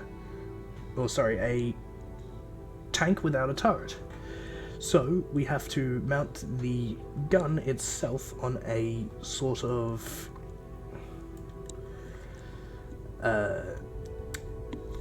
system inside the vehicle itself.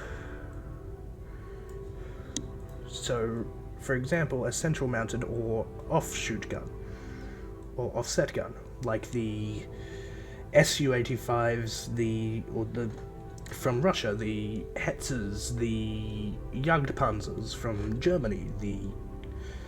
Typically, America didn't use them, they preferred turreted tank destroyers. But they did have stuff like the T-95, which was known as the Doom Turtle amongst the community members of World of Tanks.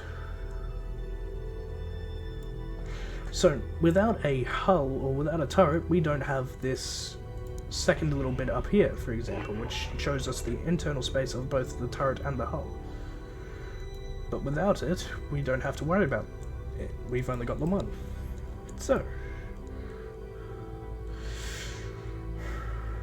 we'll use this one. Or actually, we can use this if we want, and we can... What caliber gun can we fit in this? 200! Okay. Doom Turtle. What a title to fear. Yes. The Doom Turtle is a fucking terrifying vehicle to go up against.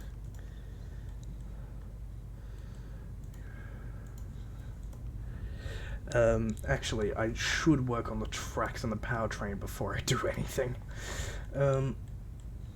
So, to begin, I do want to sort of step away from these leaf spring suspensions, even though they're really fucking good, especially for new players like me.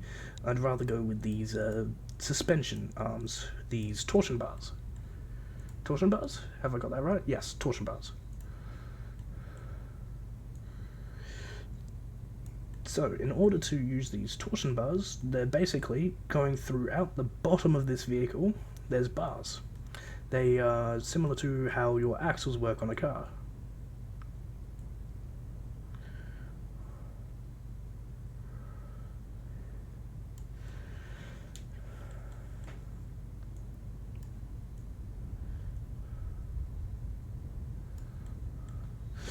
Can I bring the frontal armor up just a little bit? Is it the lower? Yeah, but it's the front glacis that I want to fuck up.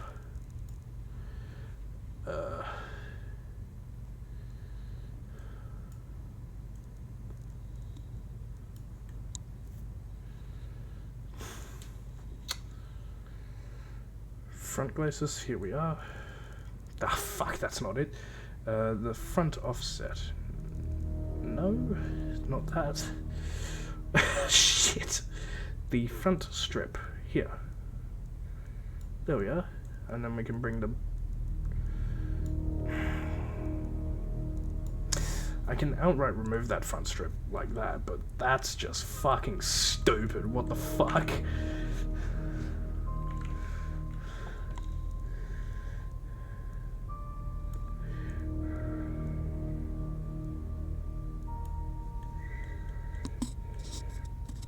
Okay, now, with that strip like that, maybe we can do something with the glacis.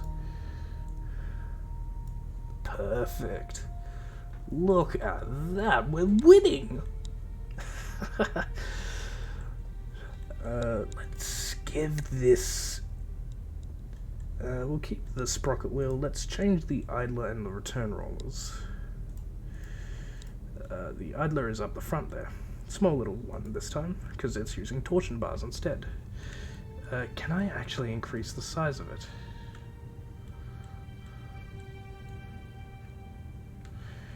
No, I can't, but I can move it back and make it really cursed.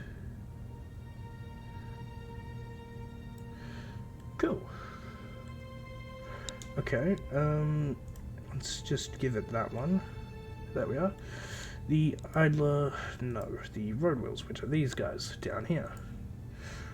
Funnily enough, on some tanks, the road wheels, you can just get rid of the tracks entirely and just use the road wheels to drive around. The Russian Christie suspension, the Christie suspension, which was built in America initially and then sold off to the Russians because no one in America wanted it. it basically let you drive the tank as if it was a car.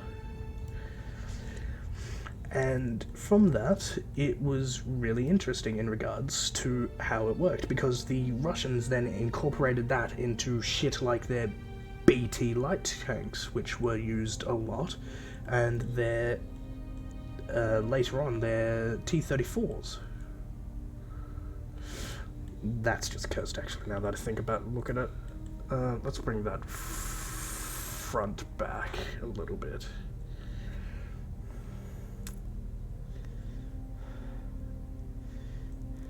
No, not that one, it's the front strip. No? Is it the length? No. Let's keep the length up. It's this. And I need to pull forward. There we go. That looks more normal. And then we can fuck around with that and make that look like that. Now, technically, if I were to add a turret here, this would be a pretty good fucking medium tank by the looks of it. In this case, it's a heavily armoured fucking front end by the looks of it. Yeah, 100 millimeters. They're just generalizing at this point. Fucking hell.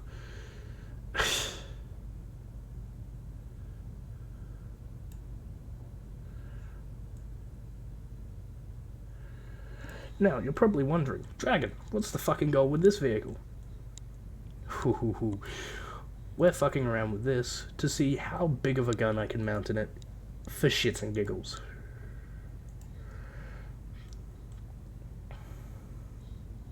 So, we'll have a center-mounted cannon. In this center-mounted cannon...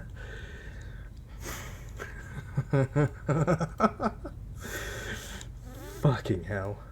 We're going to add a gunner sight off to the right of it, or sorry, to the left.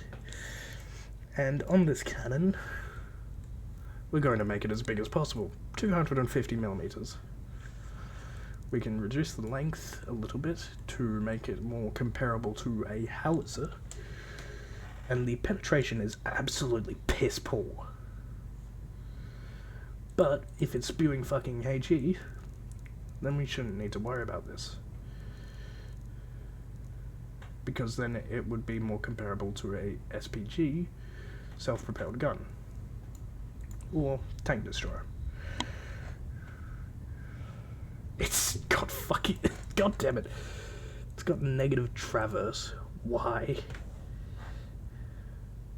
You twat. Can it even traverse the gun to the left or the right? It can traverse the gun up and down. A 60-second. Oh shit, that's cursed. So, let's sort out crew positions. I won't really worry about setting up everything else.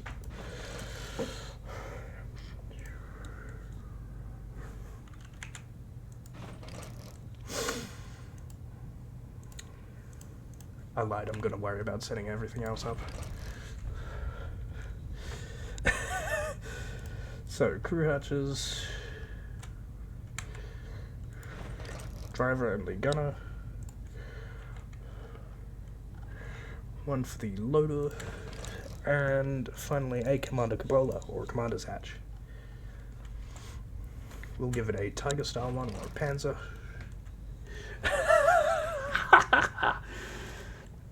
What the fuck is this?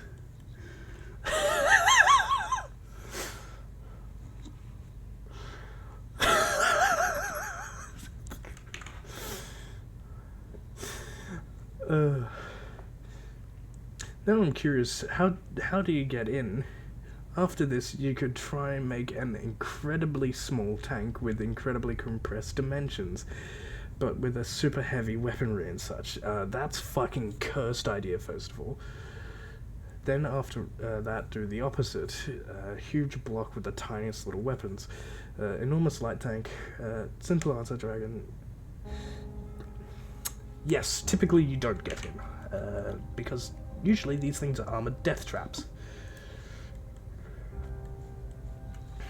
However, on this armored death trap, I'm gonna boost the fucking frontal armor for shits and giggles.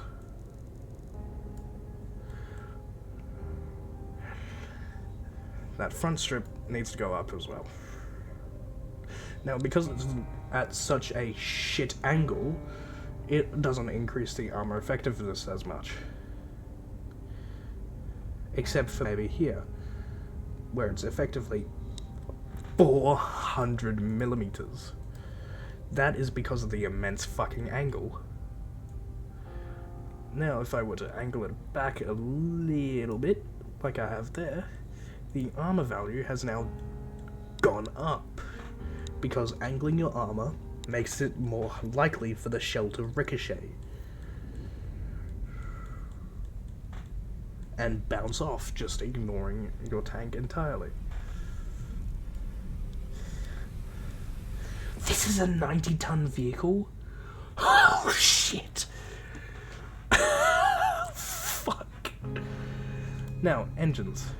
Heavy V8. Let's go for a V8. Let's up the displacement. And it's a slow V8. Fuck. Let's fuck around with the shape a little bit, and we can then bring in some extra room, as you can see up the top there. How it changes depending on the shape of the vehicle, the internal volume.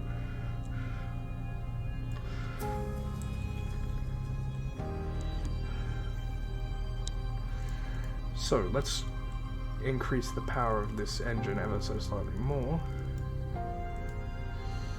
And I imagine that the torsion bars are gonna want to fucking keel over, so increasing the diameter of them does not help. The specific... that doesn't help either. Shit! How do I increase the... fuck! I don't know what I'm doing with torsion bars.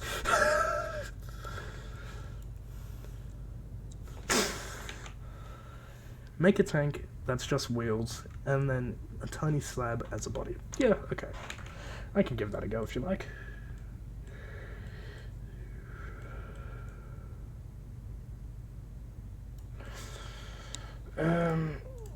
Liveries.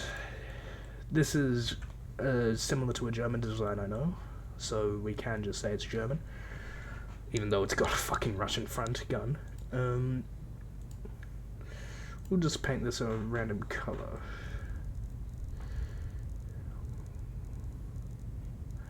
Where's green? I want to go for like an olive drab.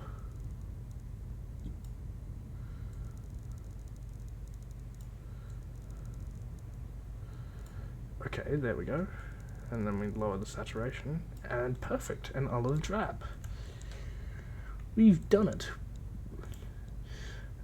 We'll give it a Soviet decal because it looks like a mix between a fucking Soviet thing and a fucking German thing. Cursed fucking by design.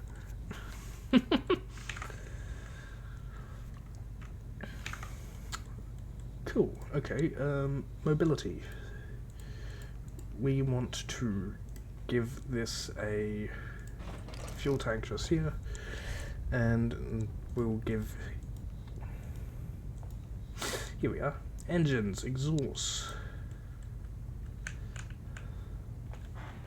Ah, so you can rotate them. Cool! And we'll give this 2 massive bore exhausts on the rear.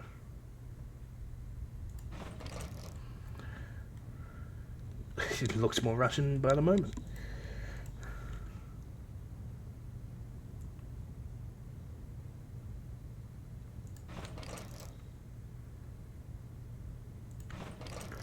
Much better. How's that fucking looking?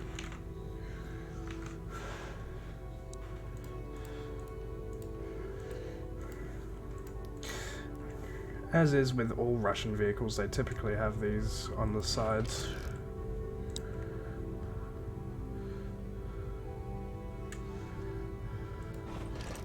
And to just do it up a little bit more,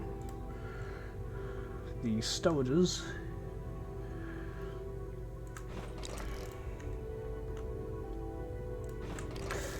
and finally give it like a pair of headlights on the front.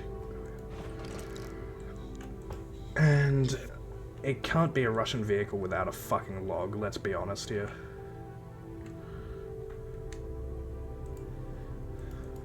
Let me place. Ah! Why can't I place it? Does it have to be on the side or some shit? Why can't I place you? Oh, there you go. Perfect. Now, let's give it a pair of tow hooks here on the front. Maybe a access panel back here to sort of sort out the tension of the track. That's done at the front, rather. Fucking good one, me. Couple bits of tools here or there.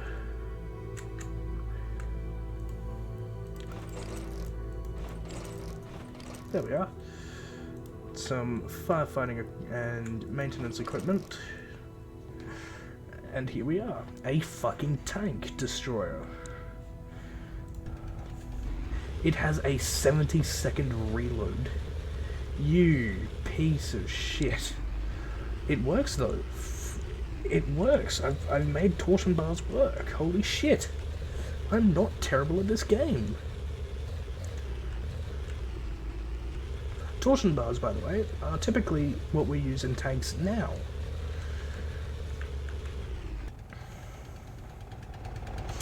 Just because they are so effective. Yeah, back when this sort of tank would be an actual threat,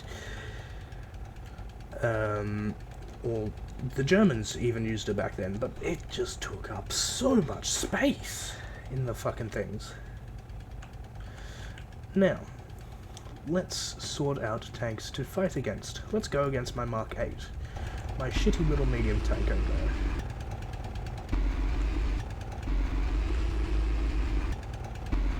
Now, as you can no doubt tell, this thing has no left or right traverse. It's got up and down, but that's pretty much it. It can't look left to right.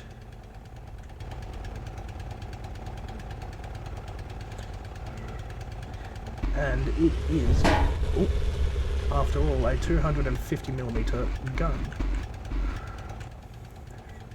Now, watch as... Yep, bounced. He's got a 76mm gun. It just can't fucking get through my frontal armor. I lied.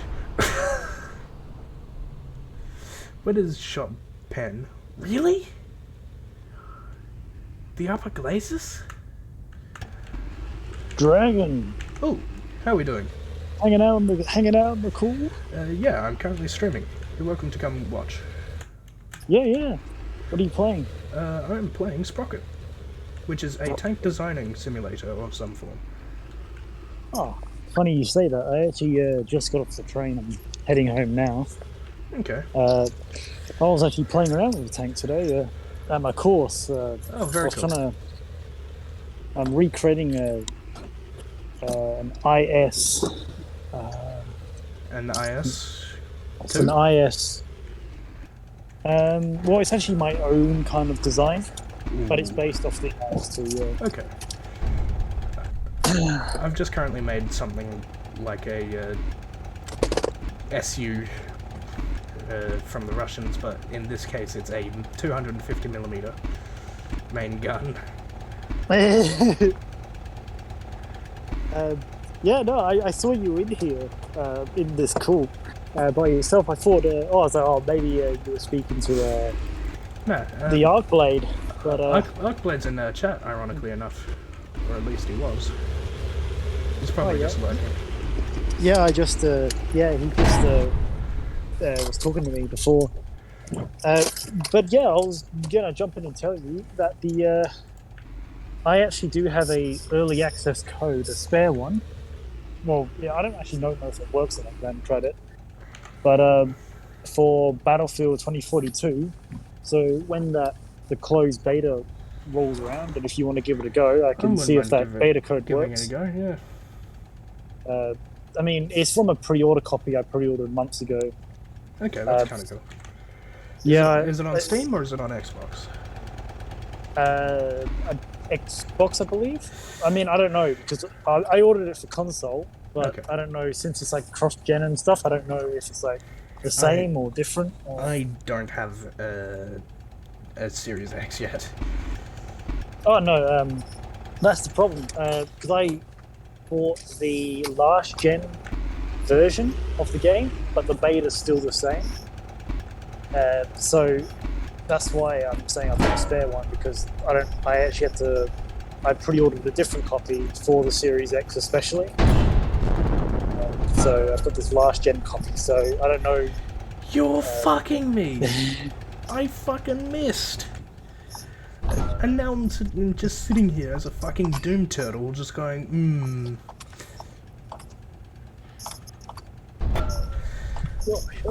God, Yeah, this but is... today actually, when I was making this tank, is because the game I'm currently designing is kind of a, I guess like a post-apocalyptic. You're making a game. 90. Yeah, it's a post-apocalyptic, like 19s, early 50s. So a lot of tanks are kind of like just abominations of each other. So it's kind of just like Okay. it's really made for. We're really supposed to look like or resemble the idea that people are literally just sticking together whatever works and, you know, taking that into battle pretty much. Ooh, ricochet. So just give me a moment if you could. So what I've just done here is angling my armor even more than it already is angled, making the shell bounce up and off the armor. Oh, hell yeah. So, now hopefully this time I won't miss with this massive 250mm gun and we can see what it does. You should get like a nice 75mm to the side of it. Actual secondary. God damn it, here's another minute reload. Have you got any other guns, or is that just your main? No, on this game you can only have a main gun by the looks of it. So you can't do a mouse and have a 75mm next to your No, you can't. main. I'm really disappointed by that. Honestly, you can't do shit Well, like I guess if I guess they probably do that for balancing. This is not multiplayer.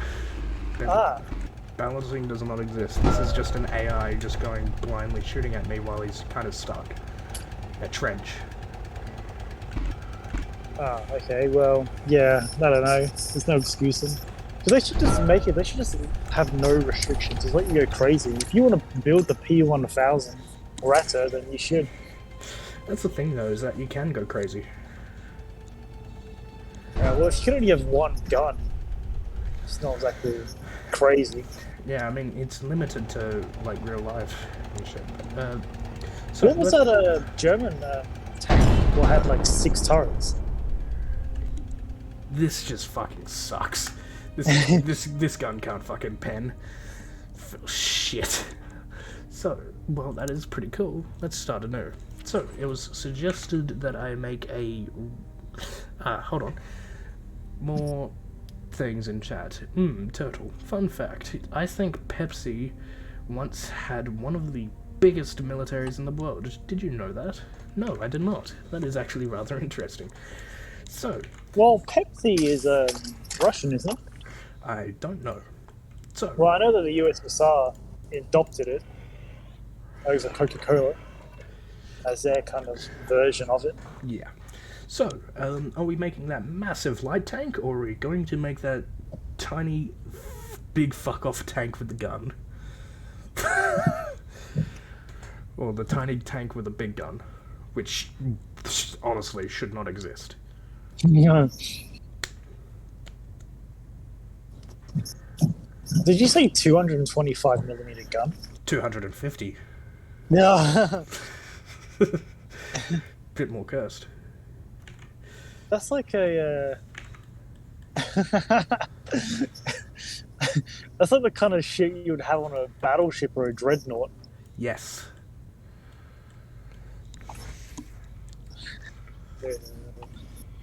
Oh, yeah, well, I'm surprised you could even get the thing moving. To be fair, it had a quite powerful engine. Uh,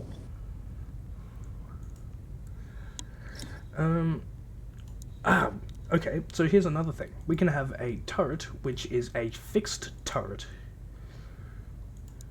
So we can either have it as power traverse, we can have it as hand crank. So, hand crank were typically used only in World War One because you'd have to constantly turn a wheel in order to crank the turret, in order to make it turn, like so. Whereas powered traverse made the thing turn using a hydraulic system, the turret.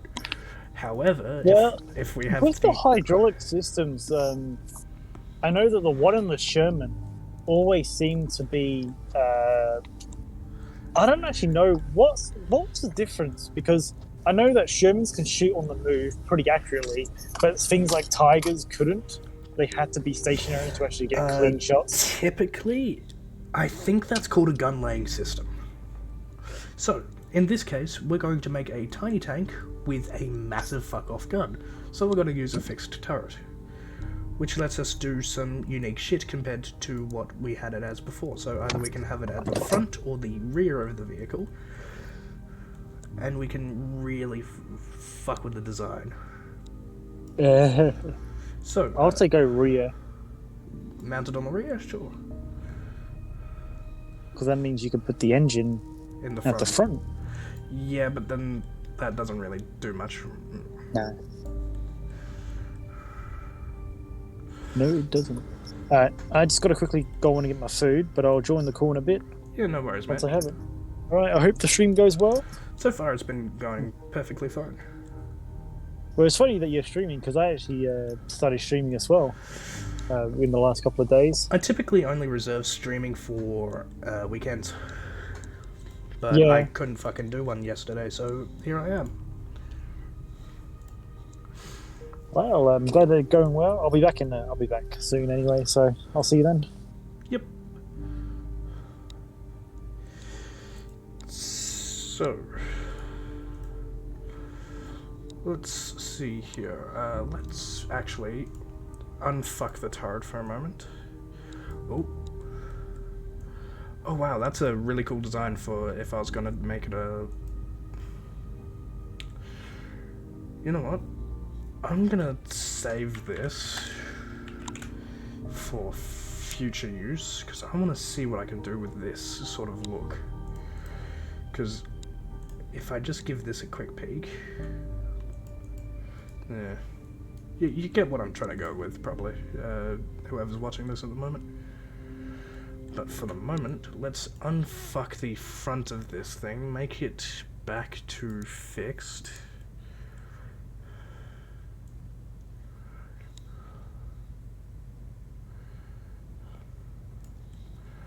There we are. Actually, let's make it power traverse.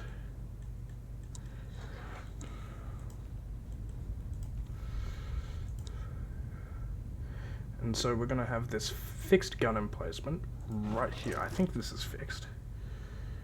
Or the mantlet, rather, is fixed. I wouldn't know, though. Okay, that's a bit cursed. So, this is that small tank gone with a massive cannon on it that we're going to try and make. Crew, let's get them back into the turret, taking up space there. Cool. Dragon, I've been bullying Banker with 0,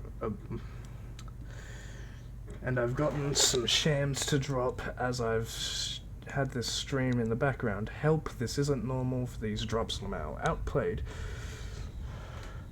Basically, Pepsi was traded spare tanks, often like old ones, to scrap for metal. In return, Pepsi, so that people could drink it. Oh, goodness.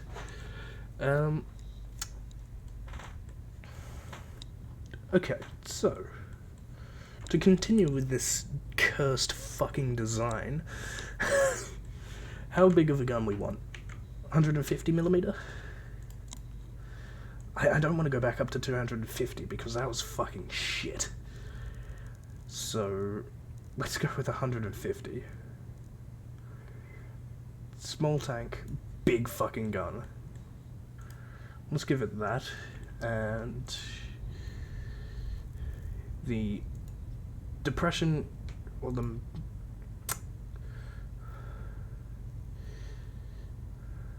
where is it? The elevation rate is still good. Surprisingly fucking enough. What the hell? This fucking tank, man. Let's increase the length. The elevation rate is still good. Actually, let's reduce the length again. Actually, let's keep it at 120 millimeters of penetration. I can't. Disappointing. So let's reduce that to 1.3. Perfect. Okay. Oh god, that's... hang on, is that the base? Let's just remove a lot of that and hide it away. There we are. Let's increase the length.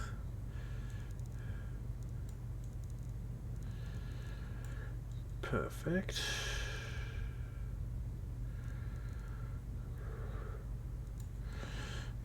This is a small little fucking medium tank, if anything.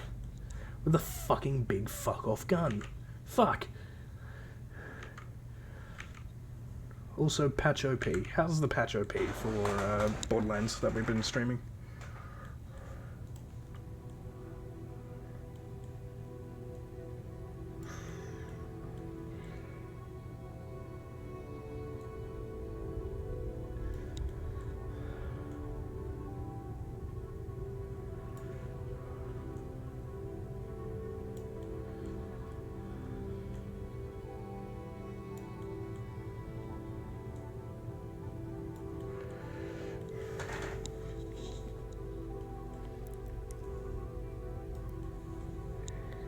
Okay, there we are. Now, we should probably work on the hull.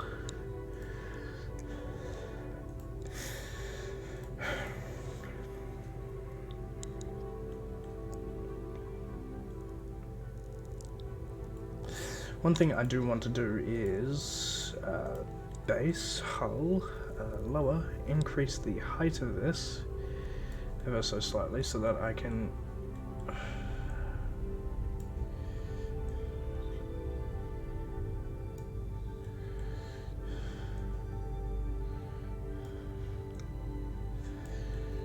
fuck it, we'll do that.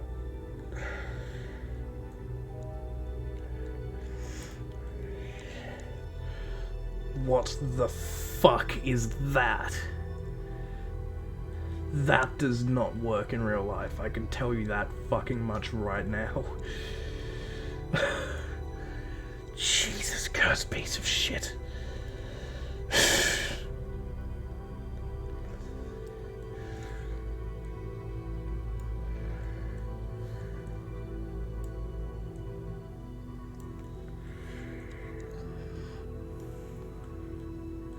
There we are, this is looking really fucking nice.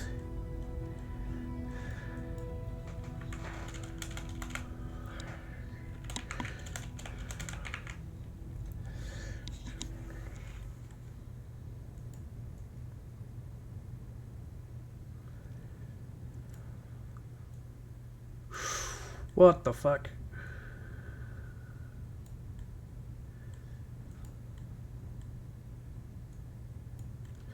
There we are, okay. Now, how's the engine? Here comes the fucking fucked part. Or actually, no, I want to move the ride height of those tracks. There we are. Right up there. Perfect.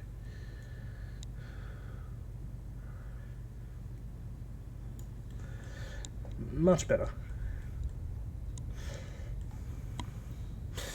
Now, let's be honest, the armor is probably going to have to drop down a lot, so we'll drop that to 50 on the front, and even though it's still 50 fucking millimeters, it counts as so much fucking armor because it's got such a fucking angle to it. Like, yeah, it's piss weak from up here. It's piss weak from down here. But at the front, you are going to struggle because it is effectively 300 fucking millimeters. Holy shit. I never got shams to drop. Okay, so it's probably just buffed the sham drop chance.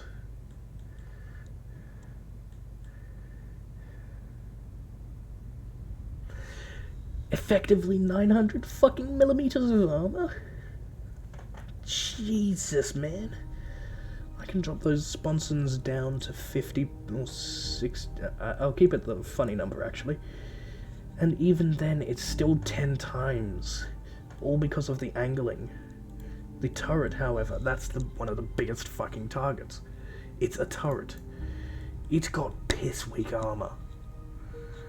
And watch this. As soon as I raise the armor thickness, it gets immense. Gets much better. Effectively 40 more millimeters of armor protection. But let's be honest here. This thing is not gonna fucking survive shit if it gets shot in the turret. So maybe we need to rework the turret front design. Oh. Oh.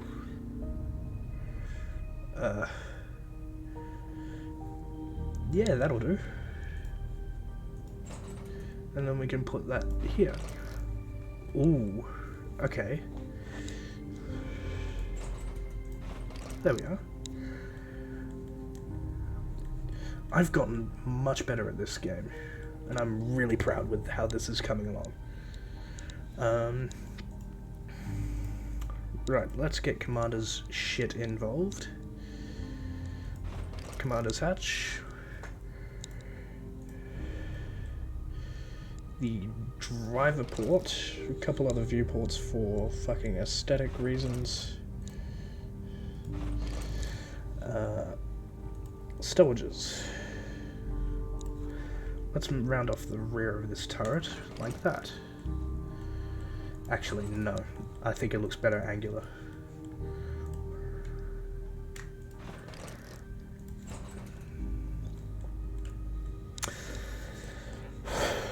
Okay.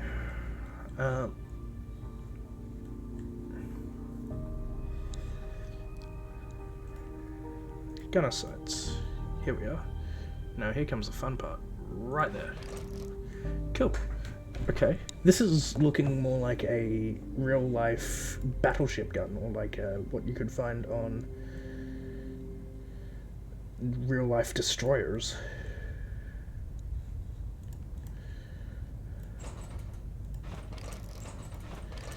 There we are. Now, astonishingly enough, this gun gets a fucking whopping 15 degrees of gun depression. And absolutely none in elevation. Shit. Okay, so it can't shoot shit above it. Is basically what you're trying to tell me.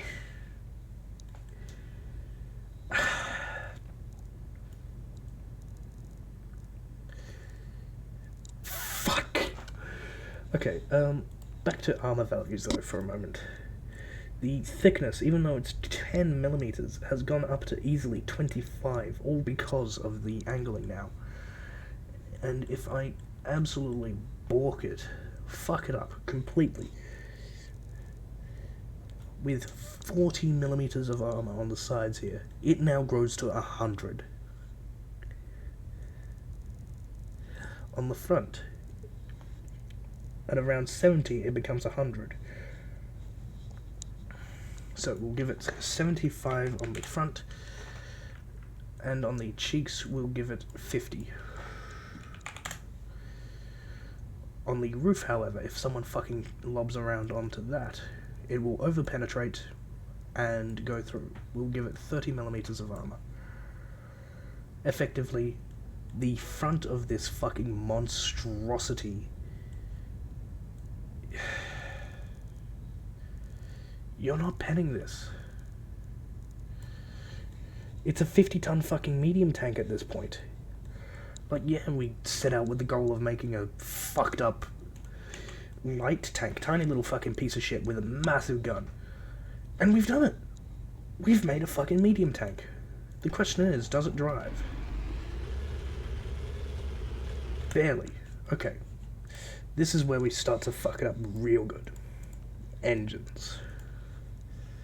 Underpowered V6, 6 litre. Underpowered V8, 4 litre. Slow V8, 6.4 litre. Okay, let's give it a V8.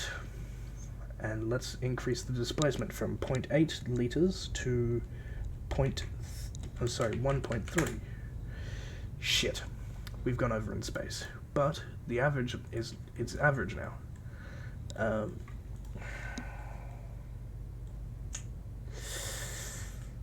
Turret? No.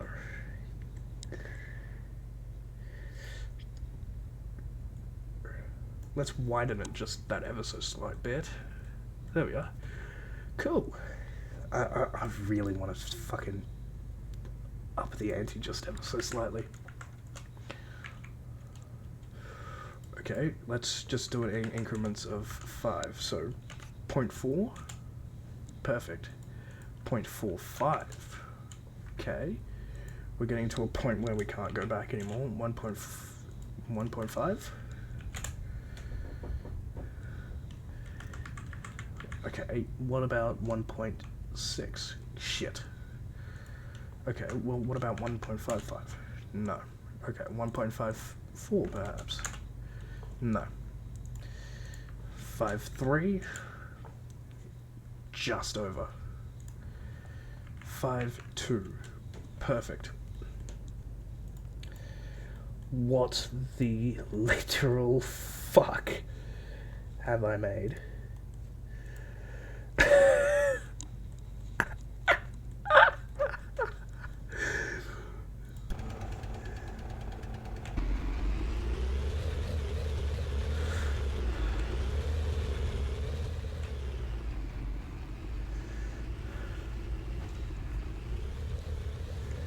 Now, with its awesome new torsion bar suspension, it should not have the same issue that leaf spring does going over these bumps. As you can see, the individual wheels go up rather than the entire leaf spring goes up on one side and then teeters around on the other one. Oop.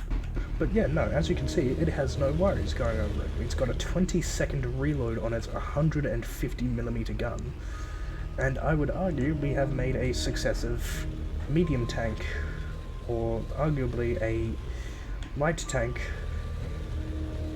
with a fucking heavy gun. Or a tiny tank with a heavy gun. Because this is reasonably small.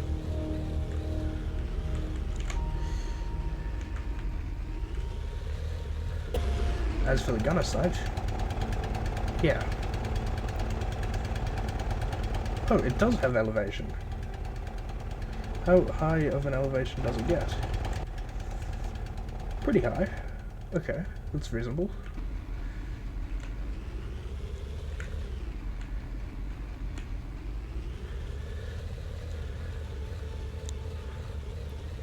I am curious, how will it handle against my Mark 8 medium tank, which was the predecessor to this thing. One of my more recent builds. That thing. Will the Mark 8 just... Ooh. Okay, so that round bounced off the lower glacis by the looks of it and just hit the fucking ground beneath me. Yep. That's why it's causing that massive effect. As for my shells, royally fucked.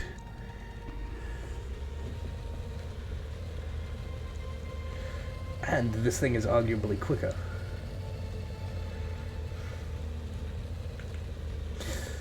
What about my Mark 10? The fucking tank destroyer fucking thing.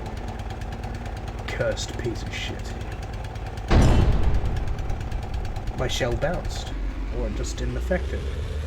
Now, at the moment, it is trying to, by the looks of it, turn.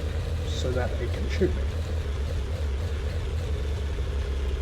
But we all know that thing has a fucked turning circle. Turning ability. Yeah, even this 150mm gun can't fucking do shit to him.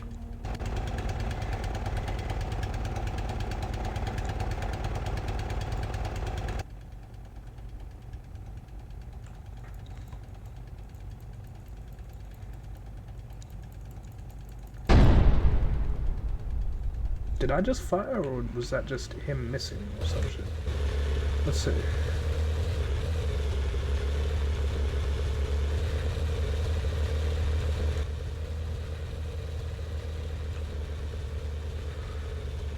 He hasn't shot at me yet.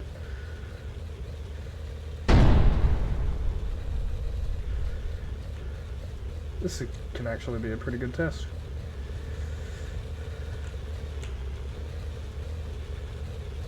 Ooh, it goes over the trench well, and...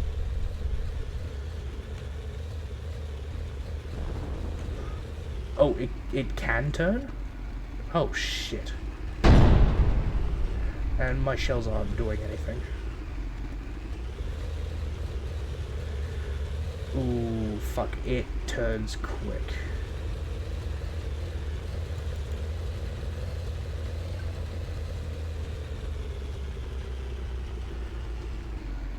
That's concerning.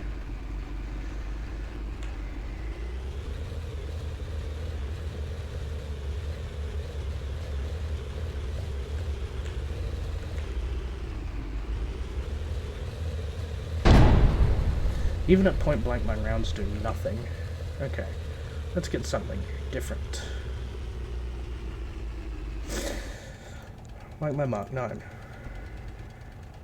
Which was this thing. Thing we all know and love as this massively big fucking behemoth. And holy fuck, I can't do anything.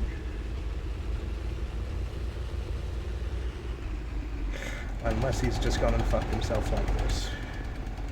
He's got a smaller gun, 120mm.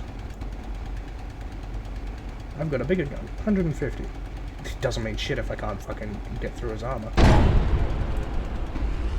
No, I've just destroyed his ammo rack and made him cook off.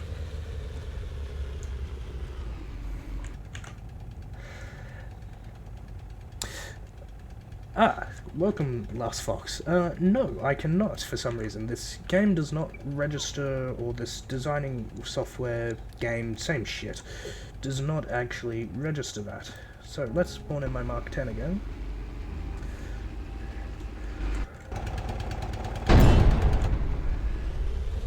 That round did go into his tracks, but yeah, as you can see, absolutely no effect.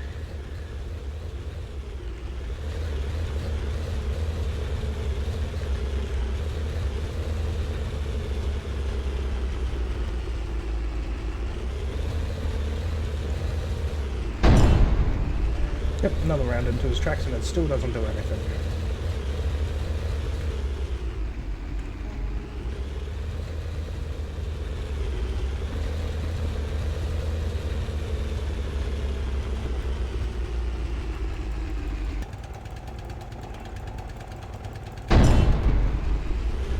Yep. You can't track him. And apparently this thing is so good at fucking turning that it can just outturn me. Yeah, outplayed. I don't know why it's not shooting at me though.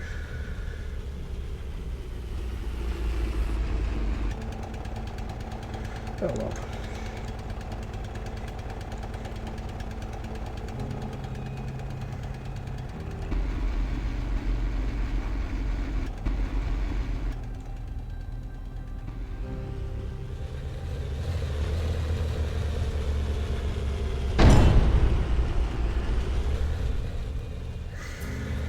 So yeah, there's the small tank with a massive gun.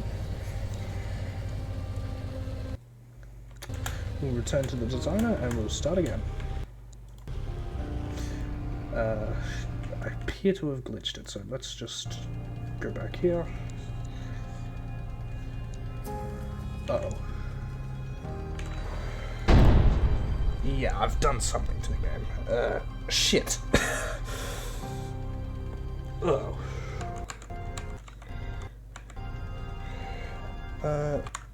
Right, let's Alt F4 that for a brief second. Shit's fucked. Fuck. Okay. Let's bring that back up. There we are. Hey guys, welcome back to Sprocket. I figured I may as well show you guys the showroom quickly. Which also does let you test out your shit here for some reason. So,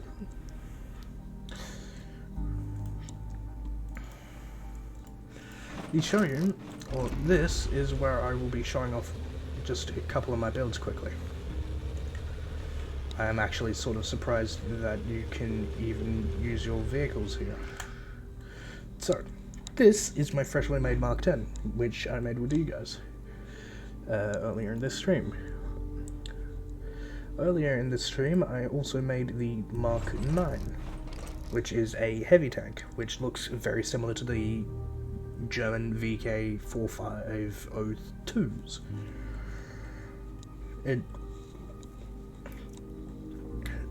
Admittedly, it looks more modern, but with some of the angling.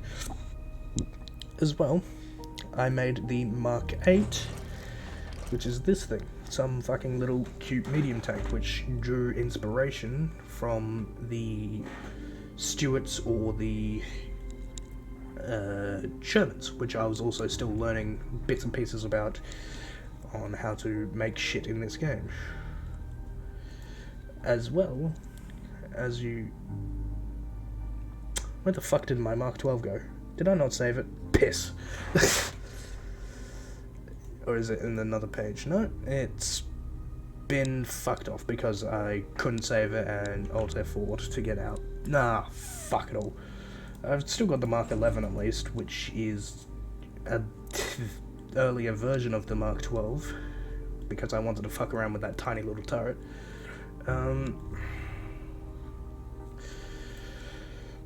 So, my previous designs have been this thing. A Mark 3, which admittedly is fucking trash. Like, yeah, it moves, barely. But it hugs the ground practically. I've tried to fix that, and I didn't know how to. However, now I think I do know how to. Its gun can't aim for shit. However, I still like it as a cool little tank.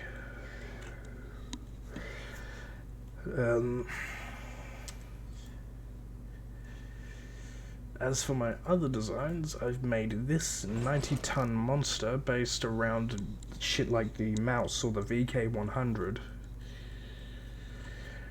which this is also trash and somehow operates.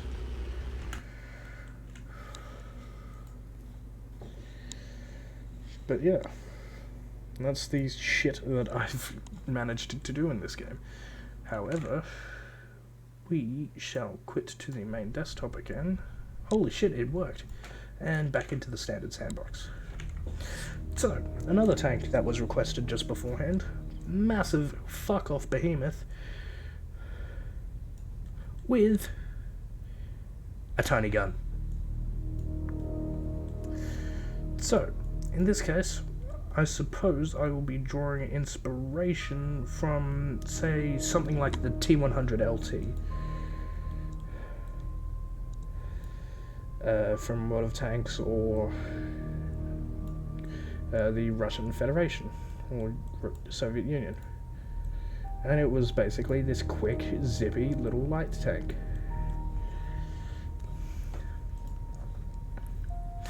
The hull armor we're going to have to reduce to about 30mm on everything to conserve on weight, as this is supposed to be a scuffed tank.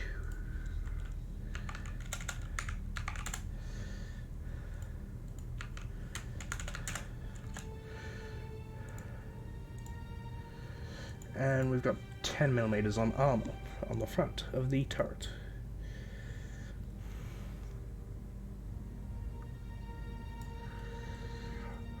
So, you can make all sorts of unique shapes with this game. Unfortunately, they're all sort of rhombuses, or I don't know the proper shape names, my brain is fucking inverted. It's basically just no circles, pure fucking lines, unfortunately.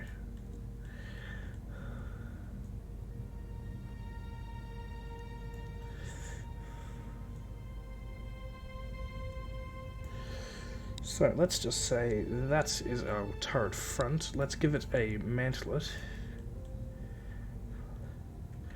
befitting of it, and we'll lower the caliber of the gun all the way down to 30mm. Now, to buff this cannon, we're going to give it a massive length in barrel, boosting the fucking...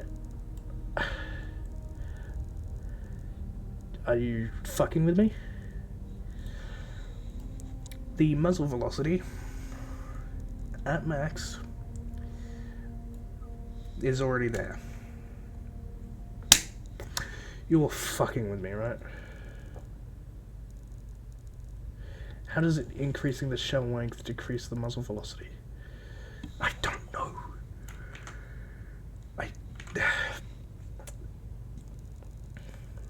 Whatever, we'll give it a big gun. Long gun, that is.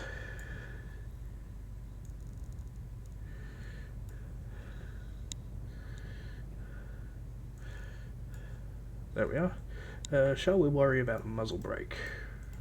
What do you guys reckon in chat? In the meantime, as you guys get back to me on that, I am going to start fucking about with other shit. Okay, this is stupid.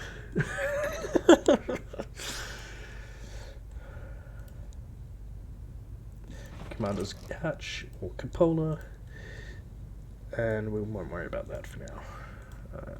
Okay, so let us begin. We are first going to increase the ride height of the lower segment. We shall be sliding the sponsons in so that we don't really have to worry about much. Under the fenders, we're going to remove the auto-generate so that we have pure, unadulterated speed. Now, to fuck around with the tracks.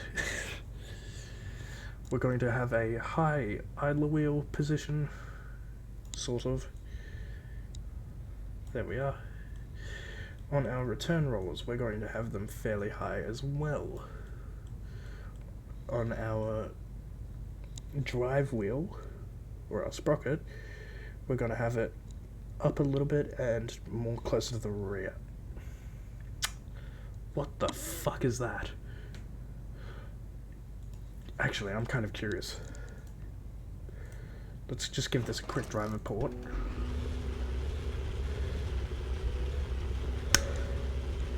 You're fucking with me, right?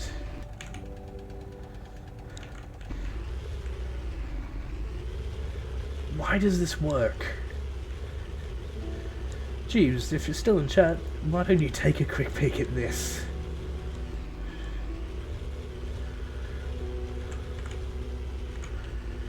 This is cursed. But I kind of want to roll with it. So, to keep that design somewhat there, we will bring the wheels up to there. Okay.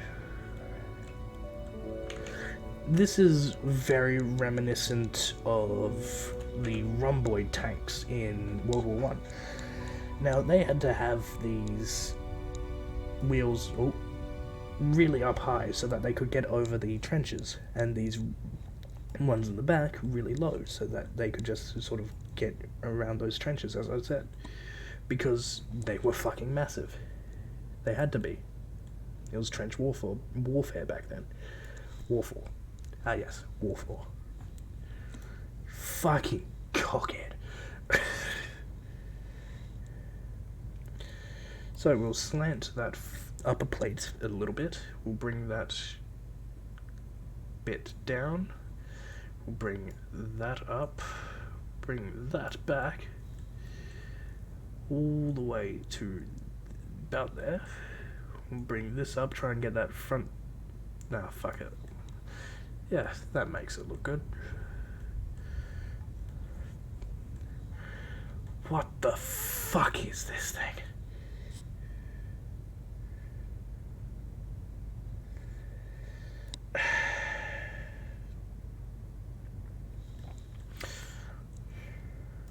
What's the term? A face that only the mother can love?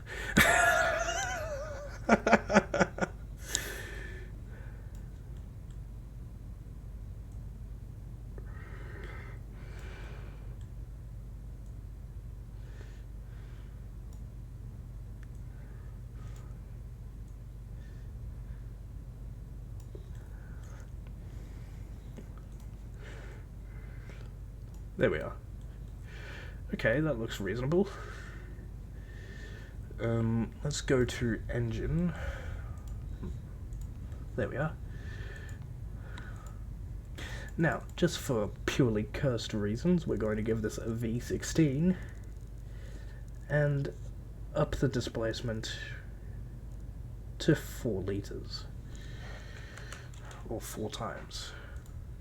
Bringing that to a 64 litre V16. 4 litres per cylinder, I think it is. Regardless, cursed.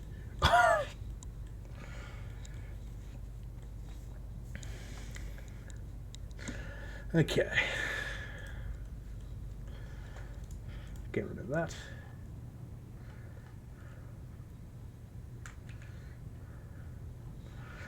Let's give it a exhaust. That looks like shit. Goodbye. Let's give it these Russian-style exhausts. There we are. And let's change the sprocket wheel and shit, and the other idler wheels, to give it a more racy appearance, or the road wheels, because this is our fucking race car.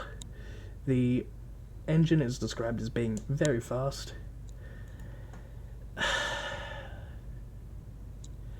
And we're using a torsion bar suspension. Now, about that torsion bar suspension. There it is. Okay. So, we can increase the torque by increasing the diameter of these bars.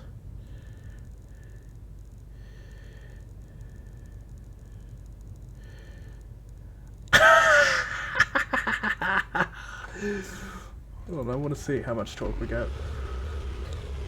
Oh.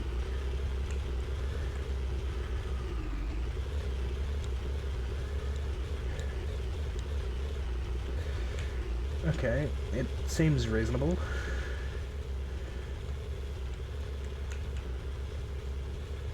Okay.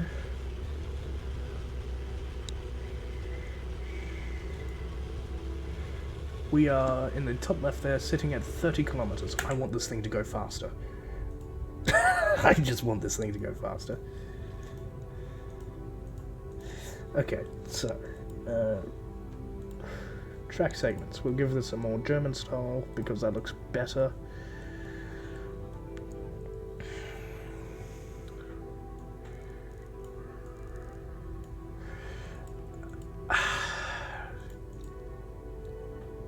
Fuck it. We'll just make it 80 litre V10 or V16.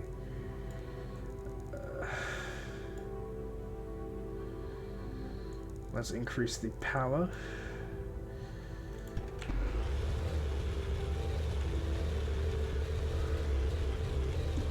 Already it's getting up to 30 kilometers an hour.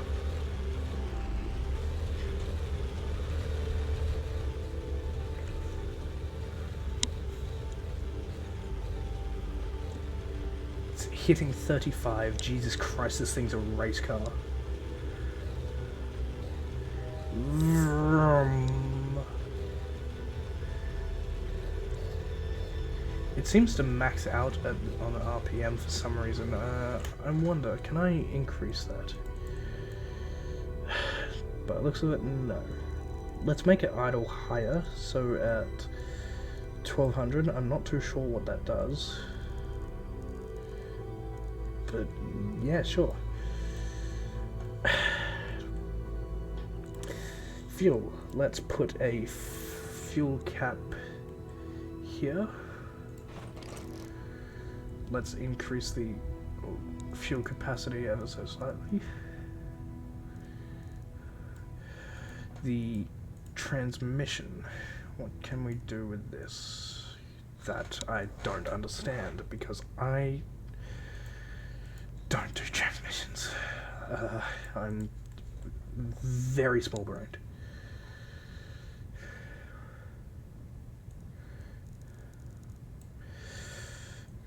We can also increase the diameter of these wheels. Okay, that's overlapping to shit and unbelievably cursed. Let's have it as that. Now, the idler. We can increase the diameter of that. Let's have it at that. That's fine. The sprocket wheel. Okay.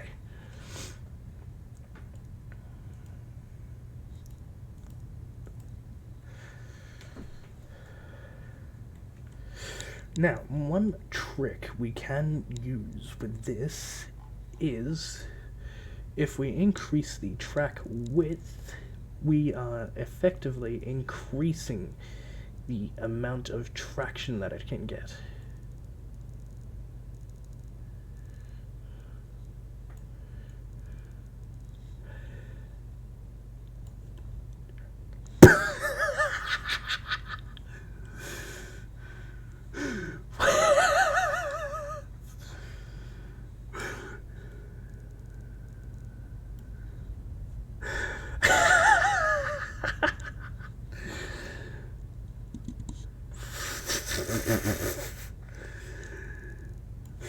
Right, what's chat got to say?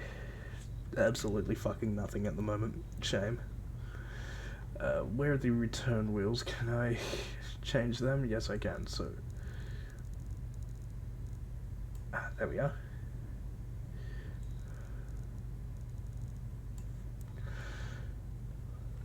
Cursed by fucking design. I fucking love it. So let's go for that saturated or unsaturated olive drab again.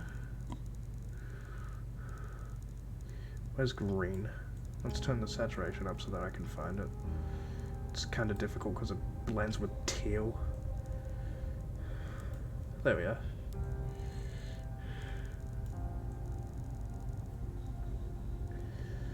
Fuck it, we can have this as a toy tank if we want.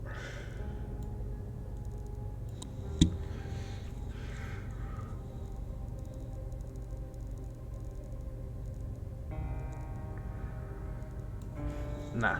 Okay, there we are. Cool. So we have the exhaust, we have vents.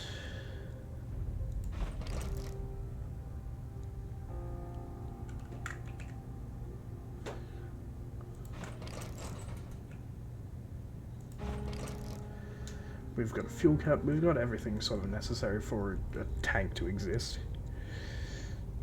Except for a gunner's sight.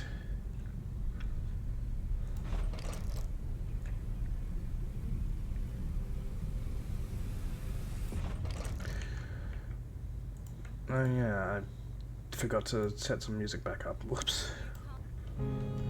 Just give me a moment. Okay, so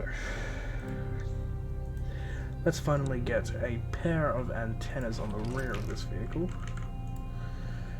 And here is some music to enjoy.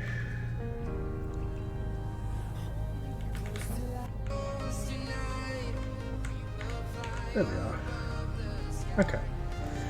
So.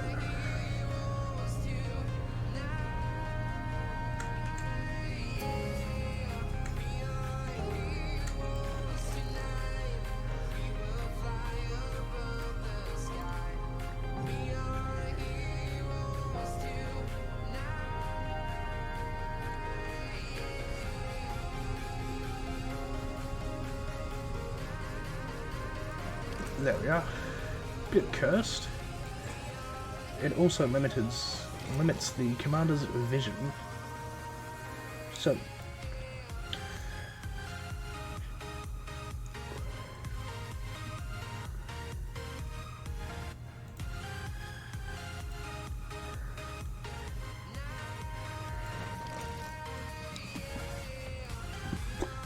excuse me again. So a pair of tow hooks on the front here. We will give it this thing to sort of prevent it from flipping at the rear.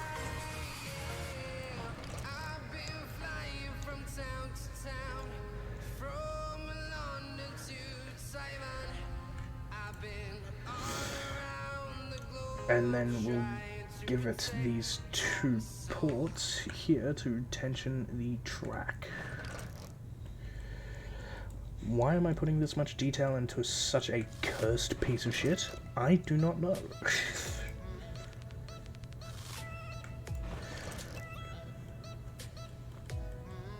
Fuck it. That looks good.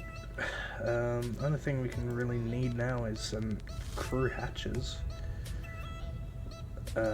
One thing that we do need is a gunner's sight.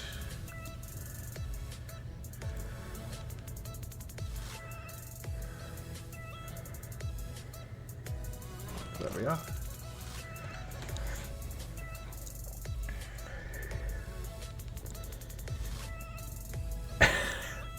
What the fuck? And since we've got spare room left over, we can add a new guy into the turret. We can also increase the amount of space that each crew member takes up, allowing for 100% proficiency from all of them. This spare guy is going to act as a radio man. We cannot have a second loader, unfortunately.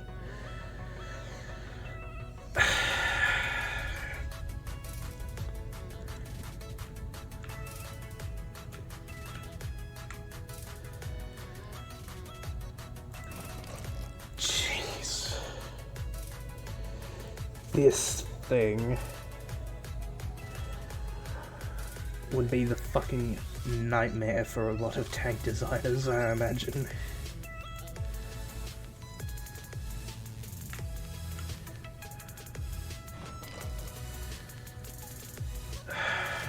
So, I figured out how also to do rotation of gear and equipment, making it all that bit better.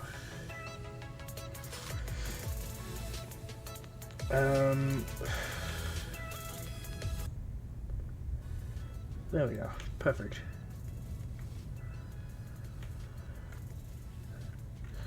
What would a tank's pickup line sound like? Typically the sounds of a massive revving engine, and can you feel the speed? Typically, no, you wouldn't be able to feel the speed.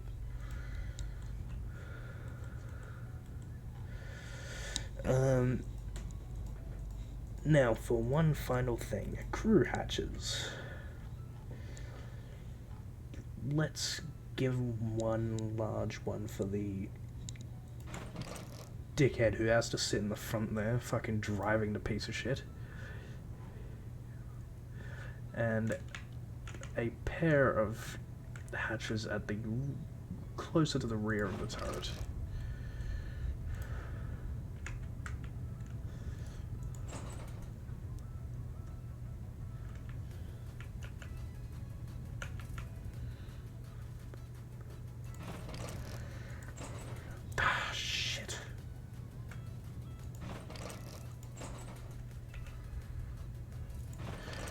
Okay, there we are.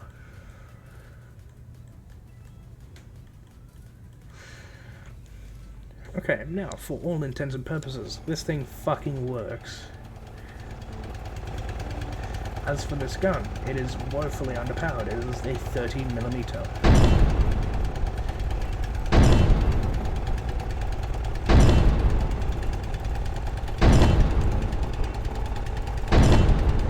It does, however, fire very quickly.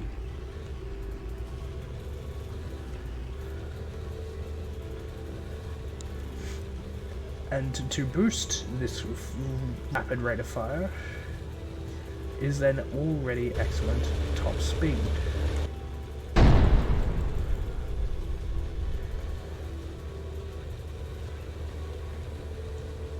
Wow. And a excellent fucking gun depression arc.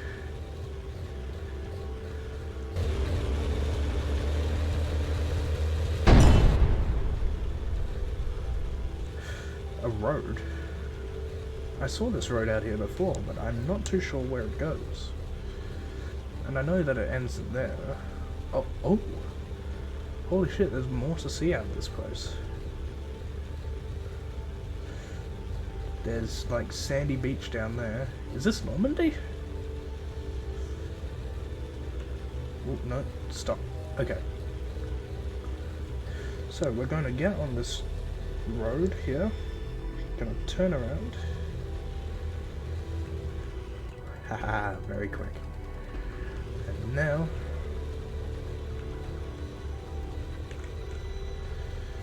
we're just gonna let it zoom.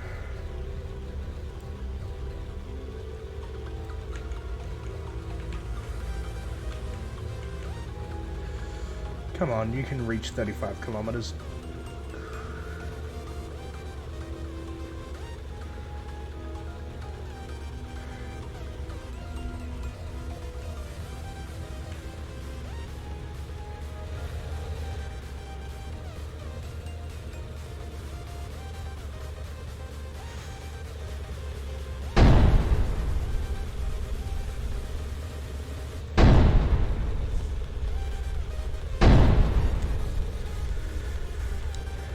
Fucking cursed.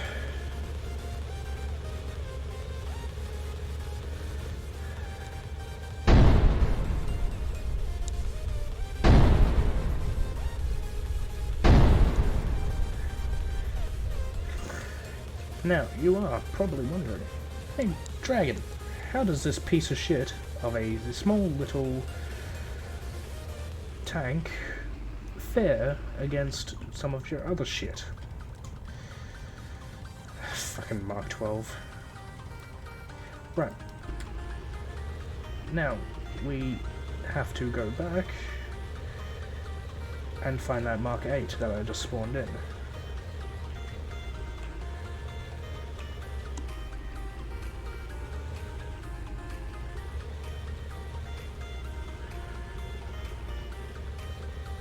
There we are. It got bogged down a little bit there for a moment.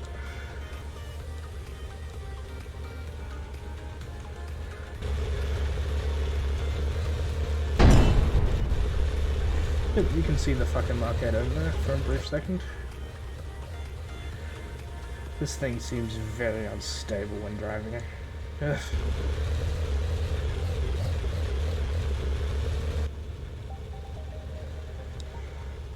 Does hit 30 kilometers though, which is faster than whatever I've done previously, except for that 35 kilometer mark.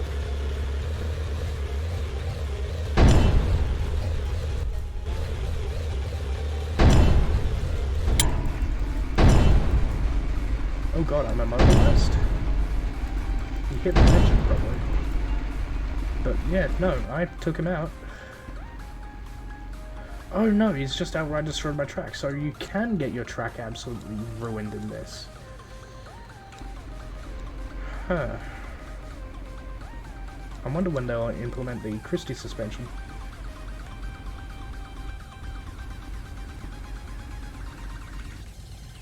So effectively, this thing is fucked, and I can't drive it.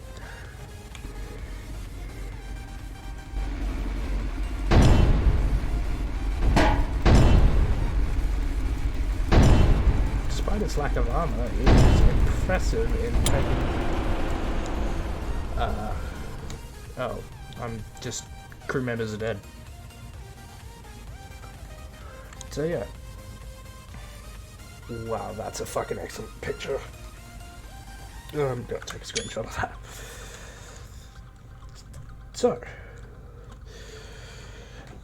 we have gotten to see the likes and creation of the Mark 13 and all other predecessing vehicles, save, and all of its cursed fucking nature, including the Mark 12, which got sadly fucking removed from existence. I'll be back with fucking remaking that thing, don't worry. I don't like that. So, in summary, we've had a pretty good time, haven't we? Yep, override, there we go. So, fucking minus haven, fuck off.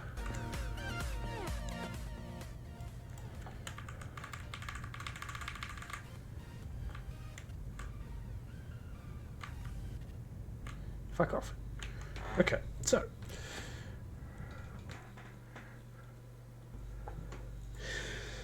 I think this has been a rather productive stream. I, however, have to fucking call it quits for at some point because it is getting bloody late. Now, my name has been Dragon, and I thank you all for coming to my stream. I will be streaming regularly now, from now on every weekend or so, streaming whatever the fuck, whether it be Borderlands or more of this or anything else really. So every weekend, Monday, or not Monday, fuck Mondays, right? I'm only streaming because I couldn't stream yesterday. So, I'll be streaming every Saturday and Sunday in the evening, just chill, hang out, stream and whatnot. Anyone is welcome, as always. And sometimes you may get to see some funny content, sometimes you may get to see some absolutely cursed shit like this thing. But regardless, I appreciate you guys for coming along, and I hope you guys have a good evening. So, my name has been Dragon, and I am already fucking dead in this scenario. So, I hope you guys have a good evening and a good day wherever you live.